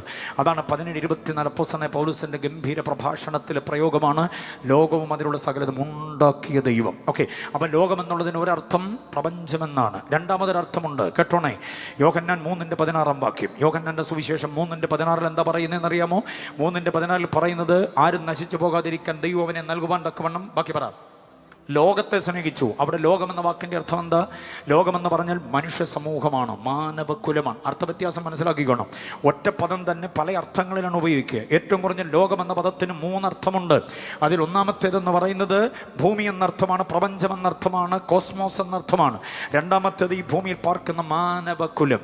അതിൽ മരുഭൂമിയില്ല, കടലില്ല, പുഴയില്ല, തടാകമില്ല, കുന്നുകളില്ല, ഗർത്തങ്ങളില്ല, മനുഷ്യ സമൂഹത്തെ മാത്രം. ആ മനുഷ്യ സമൂഹത്തിൽ കറുത്തവനെന്നോ വെളുത്തവനെന്നോ വ്യത്യാസമില്ല, സവർണനെന്നോ അവർണനെന്നോ വ്യത്യാസമില്ല, സമ്പന്നനെന്നോ ദരിദ്രനെന്നോ വ്യത്യാസമില്ല, അമേരിക്കക്കാരൻ, ആഫ്രിക്കക്കാരൻ, ഇന്ത്യക്കാരൻ, ഇന്തോനേഷ്യക്കാരൻ എന്ന് വ്യത്യാസമില്ല, ആദിവാസി, അവസാനവാസി എന്ന് വ്യത്യാസമില്ല. ഒറ്റ അർത്ഥമേ ഉള്ളൂ, മനുഷ്യൻ. Praise the Lord. ആ അർത്ഥത്തിലാണ് പറയുന്നത് ലോകമെന്ന അർത്ഥം. മനസ്സിലായോ? ലോകമെന്ന ആശയം. 3:16. ഇനി കേൾക്കണോ? ഇവിടെ പറയുന്ന 4:4 വാക്യം. ഏത്? യാക്കോബ് 4:4. യാക്കോബ് 1:27. ലോകത്താലുള്ള കളങ്കം പറ്റാതെ തന്നെ താൻ കാത്തുകൊള്ളണം. റോമർ 12:2. Do not follow the pattern of this world. ഈ ലോകത്തിന് എന്തോ ചെയ്യരുത്? അനുരൂപമാകരുത്. ലോകവും അതിൻ്റെ മോഹം ഒഴിഞ്ഞു പോകും. 1 യോഹന്നാൻ 2:17. ഈ വാക്യങ്ങൾ ദൈവത്തിന് ജനിച്ചൊക്കെ ലോകത്തെ ജയിക്കുന്നു. 1 യോഹന്നാൻ 5:4. ഈ വാക്യങ്ങളെല്ലാം പറയുന്ന ലോകം എന്താണെന്നറിയാമോ? ദ സൈറ്റാനിക് സിസ്റ്റമാണ്, സാത്താന്യ വ്യവസ്ഥിതിയാണ്. അതിനെയാണ് നമ്മൾ ജയിക്കണമെന്ന് പറയുന്നത്. രക്ഷിക്കപ്പെട്ടിട്ടും സാത്താന്യ വ്യവസ്ഥിതി എന്ന ലോകത്തെ, ആ ലോകത്തിൻ്റെ അടയാളം കൂടെ ഞാൻ പറയാം, ലോകത്തിൻ്റെ ലക്ഷണങ്ങളോട് ഞാൻ പറയാം. 1 വിഗ്രഹാരാധന, 2 ആഭിചാരം, 3 വ്യഭിചാരം, 4 മാത്സരികത, 5 മദ്യലഹരിയിൽ ആറാടുന്ന അനുഭവം. കണ്ടോ? മറ്റ് പല വിധത്തിലുള്ളതായിരിക്കുന്ന ലഹരി പദാർത്ഥങ്ങളുടെ ഉപയോഗം, കുടുംബജീവിതത്തിലെ അവിശ്വസ്തതകൾ, അവരൻ്റേത് ആക്രമിച്ച് കീഴടക്കുക, അപകരിക്കുക, ഇതെല്ലാം ലോകത്തിൻ്റെ ലക്ഷണങ്ങളാണ്. മനസ്സിലായോ? ഈ ലോകത്തിൻ്റെ ലക്ഷണങ്ങളിലേക്ക് ഒരുവൻ പോയാൽ അവൻ ദൈവത്തിൻ്റെ ശത്രുതയിലാണ്. ഹല്ലേലൂയ. ഏത് ദൈവത്തിൻ്റെ? ഏതെങ്കിലും ഒരു ദൈവത്തിൻ്റെ അല്ല. കാട്ടുമൃഗങ്ങളും നാട്ടുമൃഗങ്ങളും പറവകളും പ്രാണികളും പുഴകളും തടാകങ്ങളും അതേപോലെ വീശിയടിക്കുന്ന കൊടുങ്കാറ്റുമൊക്കെ ഇവിടെ ദൈവങ്ങളാണ്. ഇന്ദ്രജാല മഹേന്ദ്രജാല പ്രവർത്തികൾ ചെയ്യാൻ കഴിയുന്ന മനുഷ്യരാണും പെണ്ണും ഇവിടെ ദൈവങ്ങളാണ്. സൂര്യനും ചന്ദ്രനും നക്ഷത്രങ്ങളും ദൈവമാണ്. ഭൂതപ്രേത പിശാചുക്കൾ ഇവിടെ ദൈവമാണ്. ആ ദൈവത്തെക്കുറിച്ചല്ല ബൈബിൾ പറയുന്നത്. ഏക സത്യദൈവം, ഏക സത്യദൈവം. ആ ദൈവം നമ്മോട് ശത്രുതയിലായാൽ ജീവിതം അധോഗതിയായി മാറും. അതുകൊണ്ട് പരിശുദ്ധാത്മാവിനെ ദുഃഖിപ്പിക്കരുത്, ലോകത്തിലേക്ക് ഇറങ്ങിപ്പോകാതിരിക്കണം. അതുകൊണ്ട് ഞാൻ പറയുന്ന ടിപ്പൊന്ന് മനസ്സിലാക്കുകയും, ഈ ലോകത്തിൽ ജീവിക്കുമ്പോൾ ലോകക്കാരല്ലാതെ ജീവിക്കണം. മനസ്സിലാകുന്നുണ്ടോ? സമുദ്രത്തിൽ ജീവിക്കുന്ന മത്സ്യത്തിന് ഉപ്പുരസമില്ലാത്തതുപോലെ സമുദ്രത്തിലാണ് ജീവിക്കുക, പക്ഷേ ഉപ്പുരസം അതിൽ കലരുന്നില്ല എന്നതുപോലെ ഈ ലോകത്തിൻ്റെ തിന്മകളിൽ, അക്രമങ്ങളിൽ, അനീതികളിൽ, വിഗ്രഹാരാധനയിൽ, ആഭിചാരത്തിൽ, വ്യഭിചാരത്തിൽ, ഇവിടുത്തെ ആഡംബരത്തിൽ, ആർഭാടങ്ങളിലൊക്കെ നമ്മൾ ജീവിക്കുമ്പോഴും അതൊന്നും നമ്മളെ ബാധിക്കരുത്, വേറിട്ട് നിന്നോണം. രണ്ടാമത്തെ ടിപ്പ് എന്താണെന്നറിയാമോ? ജഡത്തിൽ ജീവിക്കുമ്പോൾ ജഡപ്രകാരം അല്ലാതെ ജീവിക്കണം. മനസ്സിലാകുന്നുണ്ടോ? മൂന്നാമത്തെ എന്താണെന്നറിയാമോ? ഈ ലോകത്തിൽ ജീവിക്കുമ്പോൾ തന്നെ വരാനുള്ള ലോകത്തിന് വേണ്ടി പ്രതീക്ഷ കാത്തിരുന്നോണം. എത്ര പേർക്ക് ബോധ്യമായി? അങ്ങനെ ജീവിക്കുന്നവർക്ക് മാത്രമേ ലോകത്തിൽ നിന്ന് രക്ഷപ്പെടാൻ കഴിയുകയുള്ളൂ. ഓക്കെ, കൊലോസ്യ ലേഖനത്തിലെ വാക്യങ്ങളിലെല്ലാം തന്നെ ക്രിസ്തു പരിജ്ഞാനത്തിൻ്റെ ഗംഭീരമായിരിക്കുന്ന ചിന്തകളുണ്ട്. ഓക്കെ, അടുത്തത് ഹൈ ക്രിസ്റ്റോളജിയിൽ ഒരെണ്ണം കൂടെ ഞാൻ പറയണമല്ലോ.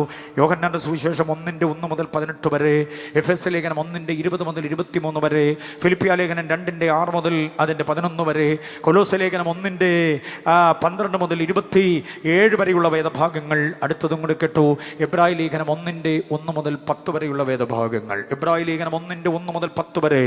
അതാണ് ഹൈ ക്രിസ്റ്റോളജിയുടെ പുതിയ നിയമത്തിലെ പൗലോസിന്റെ അവസാനത്തെ ഭാഗം.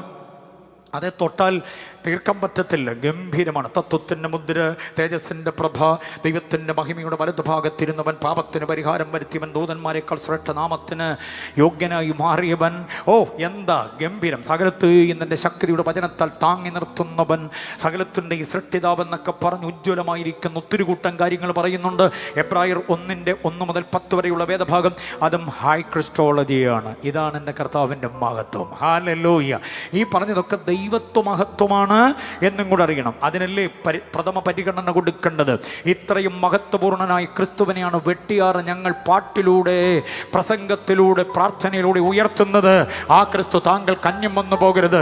ഞങ്ങളുടെ ജീവിതത്തിൻ്റെ പ്രത്യാശയായ ഈ ക്രിസ്തുവിനെ ഞങ്ങൾ ഇവിടെ ഉയർത്തുകയാണ്. കരങ്ങൾ ഉയർത്തിയ കർത്താവിനെ മഹത്വപ്പെടുത്തിക്കാട്ടെ. ജീസസ്. ക്രിസ്തുവിൻ്റെ മനുഷ്യത്വത്തിൻ്റെ മഹത്വം കൂടെ 1-2 വാചകങ്ങളിലൂടെ പറഞ്ഞ് ഞാൻ എൻ്റെ വാക്കുകൾ അവസാനിപ്പിക്കും. 9 മണി വരെ ആകാം പാസ്റ്ററെ എന്നോട് പറഞ്ഞു. എന്നിട്ട് അടുത്തൊരു വാചകം, അത് കഴിഞ്ഞ് അല്പം കൂടെ ആയാലും കുഴപ്പമില്ല വെട്ടിയാൽ എന്നും കൂടെ പറഞ്ഞിട്ടുണ്ട്. 9 മണി വരെ എന്നുള്ളത് കൃത്യമായിട്ട് ഈ ടെക്കോവ മിനിസ്ട്രിയുടെ ഔദ്യോഗിക സ്ഥാനികൾ നിർണയിച്ച സമയമാണ്. അല്പം കൂടെ എന്ന് പറയുന്നത് അതിന് ഞങ്ങൾ പ്രസംഗകരിടുന്ന പേരാണ് കൃപായുഗം. കൃപയുടെ കാലമാണ്. ഈ കൃപായുഗത്തിൻ്റെ ഒരു പ്രത്യേകത എന്താണെന്നറിയാമോ? ഇതെപ്പോഴാണ് തീരുന്നതെന്ന് നമുക്കാർക്കും അറിയത്തില്ല. അതങ്ങനെ തുടർന്ന് കിടക്കുക. സന്തോഷമാണോ? 1-2 കാര്യങ്ങളോട് പറഞ്ഞ് ഞാൻ അവസാനിപ്പിക്കും. ആദ്യത്തെ ദിവസം യോഗം നീണ്ടുപോയാൽ അടുത്ത ദിവസങ്ങളെ ബാധിക്കുമെന്ന് എനിക്കറിയാം. പക്ഷേ ബാധിക്കത്തില്ല. എന്നെക്കാൾ ഗംഭീര പ്രസംഗകരാണ് അടുത്ത ദിവസങ്ങൾ വരാൻ പോകുന്നത്. സ്തോത്രം. പാസ്റ്റർ കെ എബ്രഹാം അടക്കമുള്ള അനുഗ്രഹീത ദൈവദാസന്മാർ വരികയാണ്. അപ്പം നിങ്ങൾക്ക് അത് നീണ്ടുപോകുമെന്ന് പഴിയുണ്ടാകത്തില്ല. അതുകൊണ്ട് കേട്ടെ, ഇന്ന് രാത്രിയിൽ യേശുവിൻ്റെ മനുഷ്യത്വത്തിൻ്റെ മഹത്വം കൂടെ പറയാം. അതും കൂടെ പറയുമ്പോഴാണ് വെട്ടിയാർ ക്രൂസൈഡിന് ഒരു ചാരുതയാകുകയുള്ളൂ. സ്തോത്രം. അത് നമ്മൾ തിരിച്ചറിയണം. പ്രിയ കുഞ്ഞും പാടിയ മഹാകവി കെ വി സൈമൺ സാറിൻ്റെ പാട്ട്, അജിത്തും പാടി, പ്രിയ മോളും പാടി. അതിനകത്തെ ഭാഷാ സൗന്ദര്യം കൊണ്ട്, സാഹിത്യ വർണ്ണന കൊണ്ട് അതിൻ്റെ പദങ്ങളെല്ലാം ഒന്നും നമുക്ക് മനസ്സിലാകണമെന്നില്ല. കെ വി സൈമൺ സാർ മാത്രം പാട്ടെഴുതിയപ്പോൾ യേശുവിനെ കരുണാകരൻ എന്നും ഭാസ്കരൻ എന്നൊക്കെ വിളിച്ചിട്ടുണ്ട്. നമുക്കറിയാവുന്ന ഭാസ്കരൻ ചേട്ടനും കരുണാകരൻ ചേട്ടനും ഒക്കെ നമ്മുടെ അയൽവാസികളാണ്. പക്ഷേ യേശുവിന് ഇങ്ങനെയുള്ള പേര് കൊടുത്തിട്ടുള്ള ഒരേ ഒരു ഗാനരചയിതാവ് കെ വി സൈമൺ സാർ മാത്രമാണ്. അത് തനിമയോടെ കുഞ്ഞുങ്ങൾ പാടിയിട്ടുണ്ട്. അതുകൊണ്ട് യേശുവിൻ്റെ മനുഷ്യത്വത്തിൻ്റെ ആ മഹത്വം കൂടെ ഞാൻ ഇന്ന് രാത്രിയിൽ ബാക്കിയുള്ള നേരത്തൊന്ന് പറയാം. Praise the Lord. കർത്താവ് അനുഗ്രഹിക്കട്ടെ. ഇതുവരെ ഞാൻ പറഞ്ഞ 5 വേദഭാഗങ്ങൾ യേശുവിൻ്റെ ദൈവത്വത്തിൻ്റെ മഹത്വം പ്രൗഢമായ ആലോചനകളുമാണ്. ഇനി എൻ്റെ യേശുവിൻ്റെ മനുഷ്യത്വം കേൾക്കണം. ഇവിടെയുള്ള വ്യത്യസ്ത രാഷ്ട്രീയ പാർട്ടികൾ, മതവിഭാഗങ്ങൾ, ജനസംഘ ശക്തികളുടെ നേതാക്കന്മാർ, അതിനകത്ത് അണികളായി നിൽക്കുന്ന പ്രിയപ്പെട്ടവർ ഒക്കെ ക്രിസ്തുവിനെ കുറിച്ച് കേൾക്കുമ്പോൾ ഏതാണ്ട് മനസ്സിനകത്തൊരു ഓക്കാനമുണ്ടാകുന്ന ആളുകളൊക്കെ ഉണ്ടാകുക. എല്ലാവരും കേൾക്കണം. എന്തുകൊണ്ടാണ് ക്രിസ്തുവിന് വേണ്ടി ഞങ്ങൾ മുൻപോട്ട് വീണ് ചാകാൻ നിൽക്കുന്നത്? നോർത്ത് ഇന്ത്യ അടക്കമുള്ള സംസ്ഥാനങ്ങൾ, നോർത്ത് ഇന്ത്യ മാത്രമല്ലെങ്കിൽ സൗത്ത് ഇന്ത്യയിലുമൊക്കെ ക്രൈസ്തവരെ തെരഞ്ഞുപിടിച്ച് വേട്ടയാടുന്നൊരു ഗതികേട് നമുക്ക് കാണാൻ കഴിയുന്നുണ്ട്. ഇതിനെതിരെ ഹർത്താലോ പിക്കറ്റിങ്ങോ മറ്റ് മന്ത്രിയെ വഴിതടയോ സെക്രട്ടേറിയറ്റിൻ്റെ വളപ്പ് ആക്രമിക്കുകയോ ഒന്നും ചെയ്യാതെ സഹനത്തോടെ ഇവിടെ പ്രാർത്ഥനാ മന്ത്രണങ്ങളുമായി കഴിയുന്ന ഒരു പറ്റം ദൈവമക്കളാണ് ഇവിടെയുള്ളത്. ഇവിടുത്തെ ഏതെങ്കിലും ഒരു ചെറിയ പാർട്ടിയിൽപ്പെട്ട ഒരു വ്യക്തി ആക്രമിക്കപ്പെട്ടാൽ ഉണ്ടാകാൻ പോകുന്ന വിനാശം നമുക്ക് നന്നായിട്ടറിയാം. പക്ഷേ ക്രൈസ്തവ ആക്രമണങ്ങളിൽ ദൈവദാസന്മാരെ പട്ടിയെ തല്ലുന്നത് പോലെ വട്ടമിട്ട് തല്ലുന്ന ഒരുമാതിരി കാപാലികത, ഒരുമാതിരി നരാധമത്വം, ഒരുമാതിരി പ്രാകൃതത്വം, ഒരുമാതിരി പൈശാചികത്വം, അതിന് ഹോശാന വിളിക്കുന്ന നേതൃത്വമടക്കമുള്ള നിരവധി ആളുകളുണ്ട്. ഞങ്ങൾക്ക് പരാതിയൊന്നുമില്ല. ഞങ്ങളുടെ കർത്താവ് അനുഭവിച്ചതിനേക്കാൾ കൂടുതൽ അനുഭവിക്കുവാൻ നെഞ്ചും നെറ്റിയുമായി ഇറങ്ങിയവരാണ് ഞങ്ങൾ. മതങ്ങളുടെ ധാർഷ്ട്യവും ധിക്കാരവും താൻപോരിയുമേയും ഒക്കെ അവരുടെ ധാർഷ്ട്യത്തിൻ്റെയും ധിക്കാരത്തിൻ്റെയും JCB കൊണ്ട് കയറാൻ പറ്റുന്നത് ക്രൈസ്തവ ദേവാലയങ്ങളിലും വിശ്വാസികളുടെ ദേഹത്തോട്ടുമാണ്. അതിന് ഞങ്ങൾ സമ്മതിച്ചിരിക്കുന്നു. ഞങ്ങളിവിടെ സമരമുണ്ടാക്കത്തില്ല. പക്ഷേ ഒരു കാര്യം, അവസാനത്തെ ശ്വാസവും ഈ നെഞ്ചകത്തുനിന്ന് മാറുന്നത് വരെ ക്രിസ്തുവിൻ്റെ മഹത്വം എന്താണെന്ന് പറയാതെ പോകാൻ ഞങ്ങൾക്ക് പറ്റില്ല. കേട്ടോണം, യേശുവിൻ്റെ മനുഷ്യത്വത്തിൻ്റെ മഹത്വം വേറൊരു പുള്ളിക്കും പറയാനില്ലാത്ത വിധം എൻ്റെ യേശുവിന് കുറേ മഹത്വങ്ങളുണ്ട്. അത് 1, 2, 3, 4 എന്ന് പറയാം. അത് കേൾക്കുമ്പോൾ പെരുവിരൽ മുതൽ ഉച്ചം തല വരെ ഒരു കോപത്തിൻ്റെ താരിപ്പ് കയറുന്നുണ്ടെങ്കിൽ അതിന് ചികിത്സ ചികിത്സിക്കാനുള്ള ഒറ്റ ഇടമേ ഉള്ളൂ, അത് യേശുവിൻ്റെ സന്നിധിയാണ്. അതിന് ധാര കോരിയ പറ്റില്ല, അതിന് തിരുമ നടത്തിയ പറ്റില്ല, അതിന് എണ്ണയിട്ട് കുഴമ്പിട്ട് തിരുമിയ പറ്റില്ല. യേശുവിൻ്റെ മഹത്വം കേൾക്കുമ്പോൾ താങ്കൾക്കൊരു ഒരു വല്ലാത്ത കോപാവേശം ഉണ്ടാകുന്നുണ്ടെങ്കിൽ വേദപുസ്തകത്തെ ശാന്തമായി പഠിക്കുമ്പോൾ ആ വസ്തുത മനസ്സിലാകും. ഞാൻ പറയുന്നത് ശാന്തമായി കേട്ടെ. യേശു ആരാണ്? യേശുവെന്ന് പറയുന്ന മഹത്വപൂർണമായ വ്യക്തിത്വം ആരാണ്? 1, 2, 3, 4 എന്ന് പറയാം. കേട്ടോണേ. യേശു ഒന്ന്, ദൈവങ്ങളുടെ കൂട്ടത്തിൽ ഒരു ദൈവമല്ല, ഏക സത്യദൈവമാണ്. എത്ര പേര് സമ്മതിക്കുന്നുണ്ട് അക്കാര്യം? 2, യേശു കർത്താക്കന്മാരുടെ കൂട്ടത്തിൽ ഒരു കർത്താവല്ല, ഏക കർത്താവാണ്. 3, യേശു രക്ഷകന്മാരുടെ കൂട്ടത്തിൽ രക്ഷകനല്ല, ഏക രക്ഷകനാണ്. സമ്മതിക്കുന്നുണ്ടെങ്കിൽ ഹല്ലേലൂയ പറഞ്ഞേ പറ്റൂ. നിങ്ങൾ പേടിക്കൊന്നും വേണ്ട, ഞാൻ മൈക്കിനകത്തോടല്ലേ പറയുന്നേ. നിങ്ങൾ പേടിക്കണ്ട. യേശുവിനെ കുറിച്ച് ഞാൻ 3 കാര്യം പറഞ്ഞു. 1, ദൈവങ്ങളുടെ കൂട്ടത്തിലുള്ള ദൈവമല്ല, ഏക സത്യദൈവമാണ്. കർത്താക്കന്മാരുടെ കൂട്ടത്തിലുള്ള കർത്താവല്ല, ഏക കർത്താവാണ്. രക്ഷകന്മാരുടെ കൂട്ടത്തിൽ രക്ഷകനല്ല, ഏക രക്ഷകനാണ്. അടുത്ത കേട്ടോണം. 4, ഒത്തിരി അവതാരങ്ങളുണ്ട്. അവതാരങ്ങളുടെ കൂട്ടത്തിലൊരു അവതാര പിറവിയല്ല എൻ്റെ യേശു. യേശുവാണ് ഏക അവതാരം. എത്ര പേര് സമ്മതിക്കുന്നുണ്ട്? അടുത്തത്, ഒത്തിരി ആരാധ്യന്മാർ ഇവിടെ ഉണ്ട്. ആ ആരാധ്യന്മാരുടെ കൂട്ടത്തിലൊരു ആരാധ്യനല്ല യേശു. യേശു ഏക ആരാധ്യനാണ്. അടുത്ത കേട്ടോണം. ഒത്തിരി മധ്യസ്ഥന്മാർ ഇവിടെയുണ്ട്. ആ മധ്യസ്ഥന്മാരുടെ കൂട്ടത്തിലൊരു മധ്യസ്ഥനല്ല യേശു. യേശുവാണ് ഏക മധ്യസ്ഥൻ. 3, 6 കാര്യം മനസ്സിലായവർ ആ കരങ്ങൾ ഉയർത്തി കർത്താവിനെ സ്തുതിക്കട്ടെ. യെസ്. കേട്ടോ. 7, ഒത്തിരി നായകന്മാർ ഇവിടെ ഉണ്ട്. ആ നായകന്മാരുടെ കൂട്ടത്തിലൊരു നായകനല്ല യേശു. യേശു ഏക നായകനാണ്. മനസ്സിലായില്ലേ? അടുത്തത്, ഒത്തിരി പരിശുദ്ധന്മാരുണ്ട് ഇവിടെ പേരുകൊണ്ട്. പക്ഷേ എൻ്റെ യേശു അവരുടെ ഇടയിലൊരു പരിശുദ്ധനല്ല. യേശു ഏക പരിശുദ്ധനാണ്. ഒത്തിരി വഴികളുണ്ട് ഇവിടെ. ആ വഴികളിൽ ഒരു വഴിയല്ല യേശു. യേശുവാണ് ഏക വഴി. ഒത്തിരി വീണ്ടെടുപ്പുകാരുണ്ട് ഇവിടെ. ആ വീണ്ടെടുപ്പുകാരിൽ ഒരു വീണ്ടെടുപ്പുകാരനല്ല, യേശുവാണ് യഥാർത്ഥ വീണ്ടെടുപ്പുകാരൻ, ഏക വീണ്ടെടുപ്പുകാരൻ. അങ്ങനെ അങ്ങോട്ട് പറഞ്ഞു തുടങ്ങിയ പറയണം. ഒത്തിരി ന്യായാധിപന്മാരിവിടെ ഉണ്ട്. യേശു ഏക ന്യായാധിപനാണ്. ആ ചിന്തകളെല്ലാം നിങ്ങൾ നിരുപാധികം അംഗീകരിക്കുന്നുണ്ടെങ്കിൽ, അതിനെ ഉറക്കെ പറയാൻ നിങ്ങൾക്ക് ധൈര്യമുണ്ടെങ്കിൽ ആ കരമടിച്ച് കർത്താവിനെ ഒന്ന് മഹത്വപ്പെടുത്തി ആത്മാവിലൊന്ന് ആരാധിച്ച് യേശുവിൻ്റെ മനുഷ്യത്വം.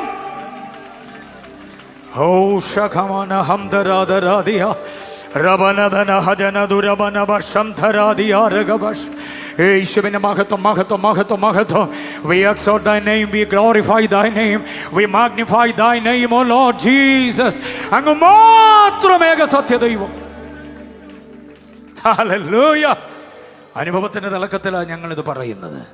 അനുഭവത്തിൻ്റെ തിളക്കത്തിലാണ് ഞങ്ങളിത് പാടുന്നത്. അനുഭവത്തിൻ്റെ തിളക്കത്തിലാണ് ഞങ്ങളിതിന് ഹല്ലേലൂയ പറയുന്നത്.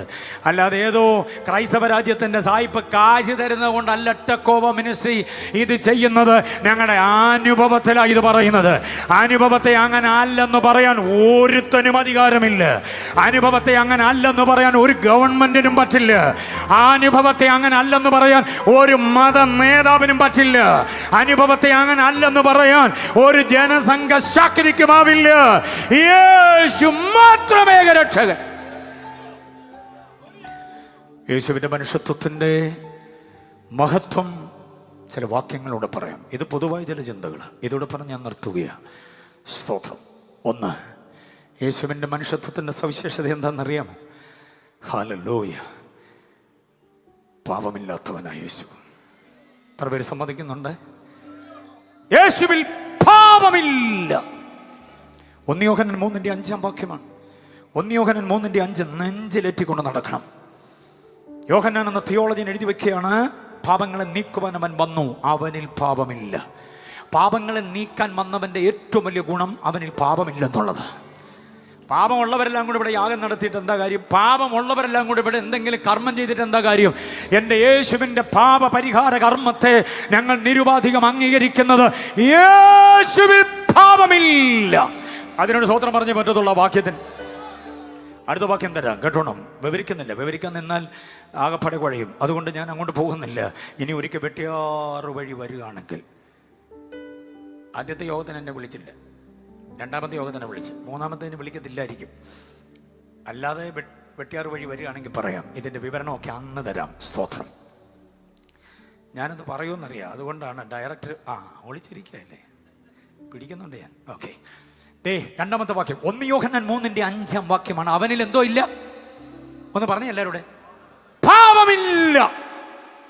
രണ്ടാമത്തെ വാക്യം കേട്ടോണം, അവൻ പാപം ചെയ്തിട്ടില്ല. സ്തോത്രം പറഞ്ഞില്ല എല്ലാവരും. അവൻ പാപം, വാക്യം വിടാ, 1 പത്രോസ് 2:22 വാക്യം. 1 പത്രോസ് 2:22, അവൻ പാപമൊന്നും ചെയ്തിട്ടില്ല. പാപമൊന്നും ചെയ്യാത്ത യേശുവിനെ കൂട്ടുകൂടിക്കോ? പാപമൊന്നും ചെയ്യാത്ത യേശുവുമായിട്ട് കൂട്ടുകൂടിക്കോളാനേ. യേശു പാപം ചെയ്തിട്ടില്ലാത്തവനാണ്. മനസ്സിലാകുന്നുണ്ടോ? ഹല്ലേലൂയ. മൂന്നാമതൊരു വാക്യം ഞാൻ തരട്ടെ, അവൻ പാപമൊന്നും അറിഞ്ഞിട്ടില്ല. സ്തോത്രം.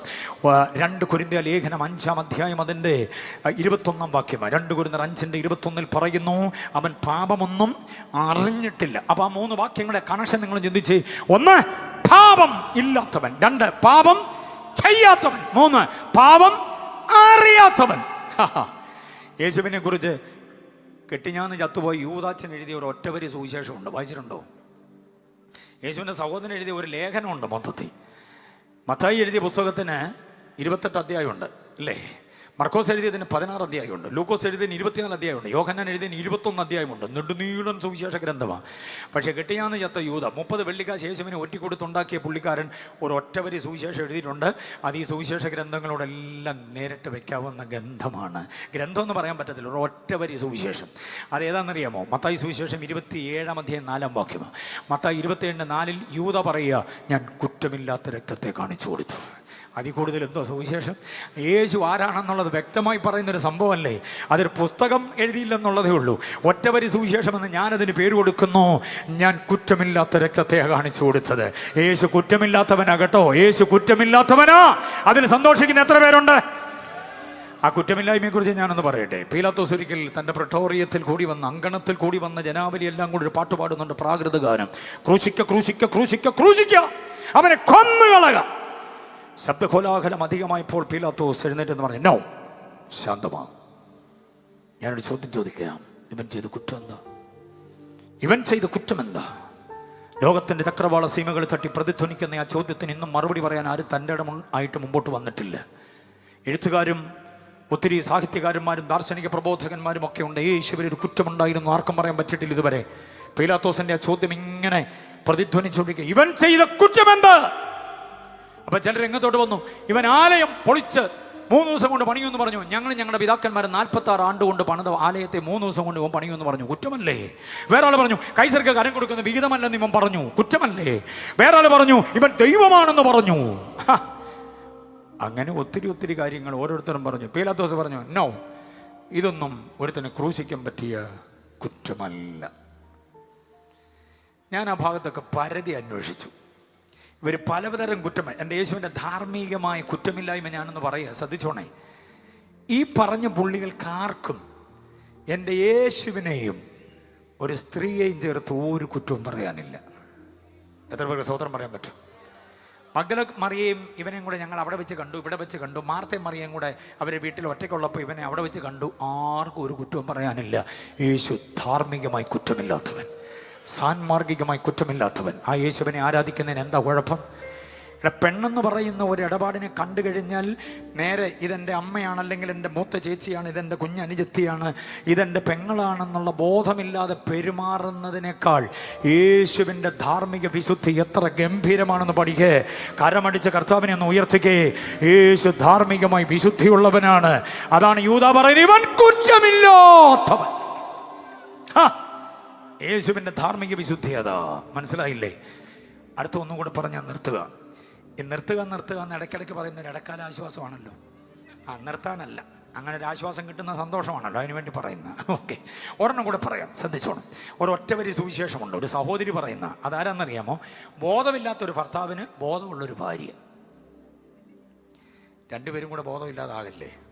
ഒന്നിൽ അച്ചാന് ബോധം വേണം, അല്ലെങ്കിൽ ആർക്ക് വേണം? അമ്മാമിക്ക് ബോധം വേണം. അല്ലെ അമ്മാമിക്ക് ബോധം ഉണ്ടെങ്കിൽ അച്ചാന് ബോധമില്ലെങ്കിലും കുഴപ്പമില്ല. അങ്ങനെ വേദോസത്തിൽ കുറേ പുള്ളികളുണ്ട്. യോബിന് ഭയങ്കര ബോധമാണ്, യോബിൻ്റെ ഭാര്യയ്ക്ക് എന്തോ ഇല്ല, അതുകൊണ്ട് അയ്യോ പറയാം, നീ ഒരു പൊട്ടി സംസാരിക്കുന്ന പോലെ സംസാരിക്കുന്നത് എന്താണ്? പൊട്ടി സംസാരിക്കുന്ന പോലെ എന്നുള്ള പോലെ എടുത്ത് കളയണം. നീ ഒരു പൊട്ടിയായിട്ട് സംസാരിക്കുന്ന അങ്ങനെ വായിക്കണം അവിടെ. കാരണം അവൾക്ക് അത്രയും വിവരമേ ഉള്ളൂ. അവിടെ ഭർത്താവിന് ബോധമുണ്ട്, ഭാര്യയ്ക്ക് എന്തോ ഇല്ല, ബോധമില്ല. ഇനി ഭർത്താവിന് ബോധം ഇല്ലാത്ത ഒരു കുടുംബമുണ്ട്, അത് നാബാലിൻ്റെ കുടുംബമാണ്. അബീഗയിൽ പറയുന്നുണ്ട്, എൻ്റെ ഭർത്താവിന് ബോധം ഇല്ലല്ലോ, അവൻ്റെ പേരെന്തോന്നാ? നാബാൽ. അതിൻ്റെ അർത്ഥം എന്തോന്നാണ്? ഭോഷൻ എന്നാണ്. കണ്ടോ, കുടുംബജീവിതത്തിൻ്റെ വൈചിത്രം മനസ്സിലായോ? ഒന്നുകിൽ രണ്ടുപേർക്കും ബോധം വേണം, അല്ലെങ്കിൽ രണ്ടുപേരിൽ ഒരാൾക്ക് എന്തോ വേണം? ബോധം വേണം. ഇത് കുഴപ്പമാണ്. രണ്ടുപേർക്കും കൂടെ ബോധം ഉണ്ടായാലും സമരമാണ്. ഓക്കെ, രണ്ടുപേർക്കും കൂടെ ബോധം ഇല്ലെങ്കിൽ സമരമാകും. അതുകൊണ്ട് ഒരാൾക്ക് മതി ബോധം തൽക്കാലം. ഓക്കെ, ബോധമുള്ള ഭാര്യയ്ക്കായി സ്തോത്രം, ബോധമില്ലാത്ത ഭർത്താവിനായിട്ടും സ്തോത്രം. തിരിച്ച് ബോധമുള്ള ഭർത്താവിനായി സ്തോത്രം, ബോധമില്ലാത്ത ഭാര്യയ്ക്കായി. അപ്പോൾ പരാതിയില്ലല്ലോ. Okay, thank you. ഇവിടെ ഇതാ ഈ പീലാത്തോസിന് ബോധമുണ്ടെന്ന് പറയാൻ പറ്റില്ല. എഴുത്തിയാറി വല്ല വിധിപ്രസ്താവം നടത്തിക്കളയും. അതുകൊണ്ട് പുള്ളിക്കാരി പെട്ടെന്ന് ആളിനെ വിട്ടു പറയിച്ചു. നമ്മുടെ സഹോദരിമാരായിരുന്നു എന്നാ ഇതേനെ ഇടിച്ചു കയറി അതിനിടയിൽ കൂടി ഇങ്ങ് വന്നേനെ. അവൾ അങ്ങനെ ചെയ്തില്ല. ബോധമുള്ളവളുടെ ആ മര്യാദ കണ്ടോ? അവള് ഒരാളിനെ വിട്ട് പറയിച്ചു. അപ്പോൾ പുള്ളിക്കാരൻ ഇരിക്കുന്നത് ആസ്ഥാന മണ്ഡപത്തിലാണ്. അവിടോട്ടൊന്നും ചെന്ന് കയറേണ്ട കാര്യമില്ല. മാന്യത സൂക്ഷിക്കുക. നമ്മളറിയാം, പക്ഷേ ഒന്ന് മാറിക്കോട്ടെ, ഞാൻ അങ്ങോട്ട് പോട്ടെ എന്നും പറഞ്ഞ് ഇരിക്കുന്നവരെ വകഞ്ഞു മാറ്റിയിട്ട് ഇടയ്ക്കൂടെ വഴി ഉണ്ടാക്കി പോകുന്ന പ്രിയപ്പെട്ട, കൈയൊന്നും പൊക്കണ്ട, അടങ്ങിയിരേ അവിടെ. അങ്ങനെ ഒത്തിരി പേരുണ്ടെന്ന്. ഇവൾ ഇരിക്കുന്ന ഇടത്തിരുന്നിട്ട് മാന്യനായ ഒരാളിനെ വിട്ടിട്ട് പറയിച്ചു, ഞങ്ങളുടെ അച്ഛനോട് എന്ന് പറ, ആവശ്യമില്ലാതെ വിധിയൊന്നും നടത്തരുത്, അവൻ നീതിമാനാണ്. മത്തായി 27:19. മത്തായി 27:19. അവൻ ആരാ? യെസ്. വെട്ടിയാർ എന്നെ കേൾക്കുന്ന കുടുംബജീവിതങ്ങൾ ശ്രദ്ധിക്കണം. അച്ഛാ, ചേട്ടാ, അണ്ണാ, ഭാര്യയ്ക്ക് യേശുവിനോട് പ്രണയമുണ്ടായത് കുറ്റമല്ല, അവൻ നീതിമാനാണെന്ന് അവർക്ക് ബോധ്യമായതുകൊണ്ടാണ്. അവളെ ആരാധനയ്ക്ക് തടഞ്ഞു നിർത്തി അവിടെ മുടിക്കുത്തിന് കുനിച്ചു പിടിച്ച് ഇടിച്ചതൊക്കെ ഉണ്ടല്ലോ, നിന്റെ വിനാശത്തിന് കാരണമാ. അതുകൊണ്ട് അടുത്ത ആഴ്ച മുതൽ ഭാര്യയുടെ കൂടെ ആ യേശുവിനെ സേവിക്കാൻ ഇറങ്ങിക്കോണം. ഭാര്യമാരോട് ഞാൻ പറയാം, എൻ്റെ വാത്സല്യ സഹോദരിമാരോട്, എൻ്റെ ചേച്ചിയോട്, എൻ്റെ കുഞ്ഞുപെങ്ങളോട്, എൻ്റെ മമ്മിയുടെ പ്രായമുള്ള മാതാവിനോട് ഞാൻ പറയട്ടെ, നിങ്ങളുടെ ഭർത്താവിന് യേശുവിനോട് പ്രണയമുണ്ടായത് വേറൊന്നുകൊണ്ടല്ല, അവൻ നീതിമാനായത് കുറ്റമില്ലാത്തവനാണെന്ന് അവബോധമുണ്ടായതുകൊണ്ട്. അതുകൊണ്ട് അദ്ദേഹത്തെ ആരാധനയ്ക്ക് വിടാതെ നീ പിടിച്ചു നിർത്തുന്നത് തെറ്റാണ്. അവനോടൊപ്പം ആരാധനയ്ക്ക് കൂടിക്കോണം. നിന്റെ കുടുംബത്തിനത് അനുഗ്രഹമാണ്. യേശു ആരാന്ന് പഠിക്കേ. യേശു മഹത്വത്തിൻ്റെ പ്രത്യാശയാ. യേശുവിൻ്റെ മഹത്വം ഇങ്ങനെയാ. ഒറ്റ ചിന്ത കേട്ടോ, ഈ മഹത്വത്തിൻ്റെ പ്രത്യാശ എവിടെ വസിക്കുന്നെന്ന്? കണ്ണാടിക്കൂട്ടിലല്ല, ആശ്രമത്തിനകത്തല്ല, പെന്തക്കോസ്തുകാരൻ്റെ പള്ളിയിലെ അങ്ങ് അൾത്താരയിലല്ല, മദ്ബഹയ്ക്കകത്തല്ല. പിന്നെ എവിടെയാ ഈ മഹത്വത്തിൻ്റെ പ്രത്യാശ വസിക്കുന്നത്? എവിടെയാ? കുറിവാക്യം പറ. മഹത്വത്തിൻ്റെ പ്രത്യാശയായ ക്രിസ്തു നിങ്ങളിൽ. ആ ക്രിസ്തുവിനെ അധിവസിപ്പിക്കുവാൻ പാകമായൊരു ശരീര വ്യവസ്ഥിതി, ഒരു മാനസിക വ്യവസ്ഥിതി, ഒരു അവയവ വ്യവസ്ഥിതി നമ്മൾ സൂക്ഷിക്കുമെങ്കിൽ കർത്താവ് നമ്മുടെ അകത്ത് വസിക്കും. നിങ്ങൾ കൊള്ളാകുന്നവരാണെങ്കിൽ ക്രിസ്തു നിങ്ങളുടെ ഉള്ളിൽ വസിക്കും. 2 കൊരിന്ത്യർ 13:5 നിങ്ങൾ വിശ്വാസത്തിൽ ഇരിക്കുന്നുവോ എന്ന് നിങ്ങളെ തന്നെ ശോധന ചെയ്യുവേൻ. നിങ്ങൾ കൊള്ളാകുന്നവരാകുന്നുവെങ്കിൽ ക്രിസ്തു നിങ്ങളിൽ വസിക്കും. കർത്താവ് എന്നിലുണ്ടെന്ന് ബോധ്യമുള്ളവർ കരമൊന്ന് ഉയർത്തി കർത്താവിനെ സ്തുതിച്ചേ. പോരാ, ആ കരം അടിച്ച് കർത്താവിനെ ഒന്ന് സ്തുതിച്ച് കൊയർ മുൻപോട്ട് വരുന്ന ഒരു അനുഗ്രഹിത പാട്ടിൻ്റെ വരികൾ ചേർന്ന് പാടി നമുക്ക് ഒരുമിച്ച് കർത്താവിനെ ആരാധിക്കാം. ഇതുവരെ നിങ്ങൾ ഇരിക്കുകയായിരുന്നു, വേഗമെന്ന് എഴുന്നേറ്റേ ഒരുമിച്ച് പാടി കർത്താവിനെ നമുക്ക് മഹത്വപ്പെടുത്താം. ഈ രാത്രി ആരാധനയോടെ പിരിയാൻ കർത്താവ് കൃപ ചെയ്യട്ടെ. അനുഗ്രഹിതമായിരിക്കുന്ന ഗാനാലാപനങ്ങളെ ഇന്ന് രാത്രി നമ്മൾ ഇതുവരെ കേട്ടു. ഇനി ചില പാട്ടിൻ്റെ വരികളോടെ, ഒരു പാട്ടിൻ്റെ ചില വരികളോടെ നാം ചേർന്ന് പാടുമ്പോൾ ഈ ക്രിസ്തുവിൻ്റെ മഹത്വം എത്ര വലുതാണെന്ന് ബോധ്യമുണ്ടാകാനിടയാകും. ഒരുമിച്ച് ചേർന്ന് പാടി കർത്താവിനെ മഹത്വപ്പെടുത്താമല്ലോ. എല്ലാവരും കണ്ണുകൾ അടയട്ടെ. ആരും വേദിയിലേക്ക് നോക്കേണ്ടതില്ല. ആരാധനയ്ക്ക് വേണ്ടി നമ്മ ഒരുമിച്ച് ഏൽപ്പിച്ചു കൊടുത്താണ്.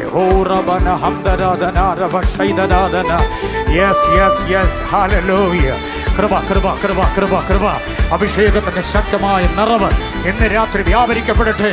ഈ നാട്ടിലെ ഒരു ചെറുപ്പക്കാരനെ കൊണ്ട് ദൈവം ചെയ്യിച്ച് മഹത്തായിരിക്കുന്ന ഈ ശുശ്രൂഷ ദേശത്തിന് വിടുതലാകട്ടെ. കഴിയും ഇന്നു കാൺമതെല്ലാം അഴിയും. ഓ കാലമെല്ലാം കഴിയും, ഇന്നു കാൺമതെല്ലാം. പിന്നെ പുതുയുഗം ഇനിയും തിരികെ വരാതെ നാം നിത്യതയിൽ മറയും. പിന്നെ പുതുയുഗം ഇനിയും തിരികെ വരാതെ നാം നിത്യതയിൽ. കാലമെല്ലാം കഴിയോ, കാലമെല്ലാം കഴിയും, ഇന്നു കാൺമതെല്ലാം അഴിയും. ഓ കാലമെല്ലാം കഴിയും, ഇന്നു കാൺമതെല്ലാം അഴിയും.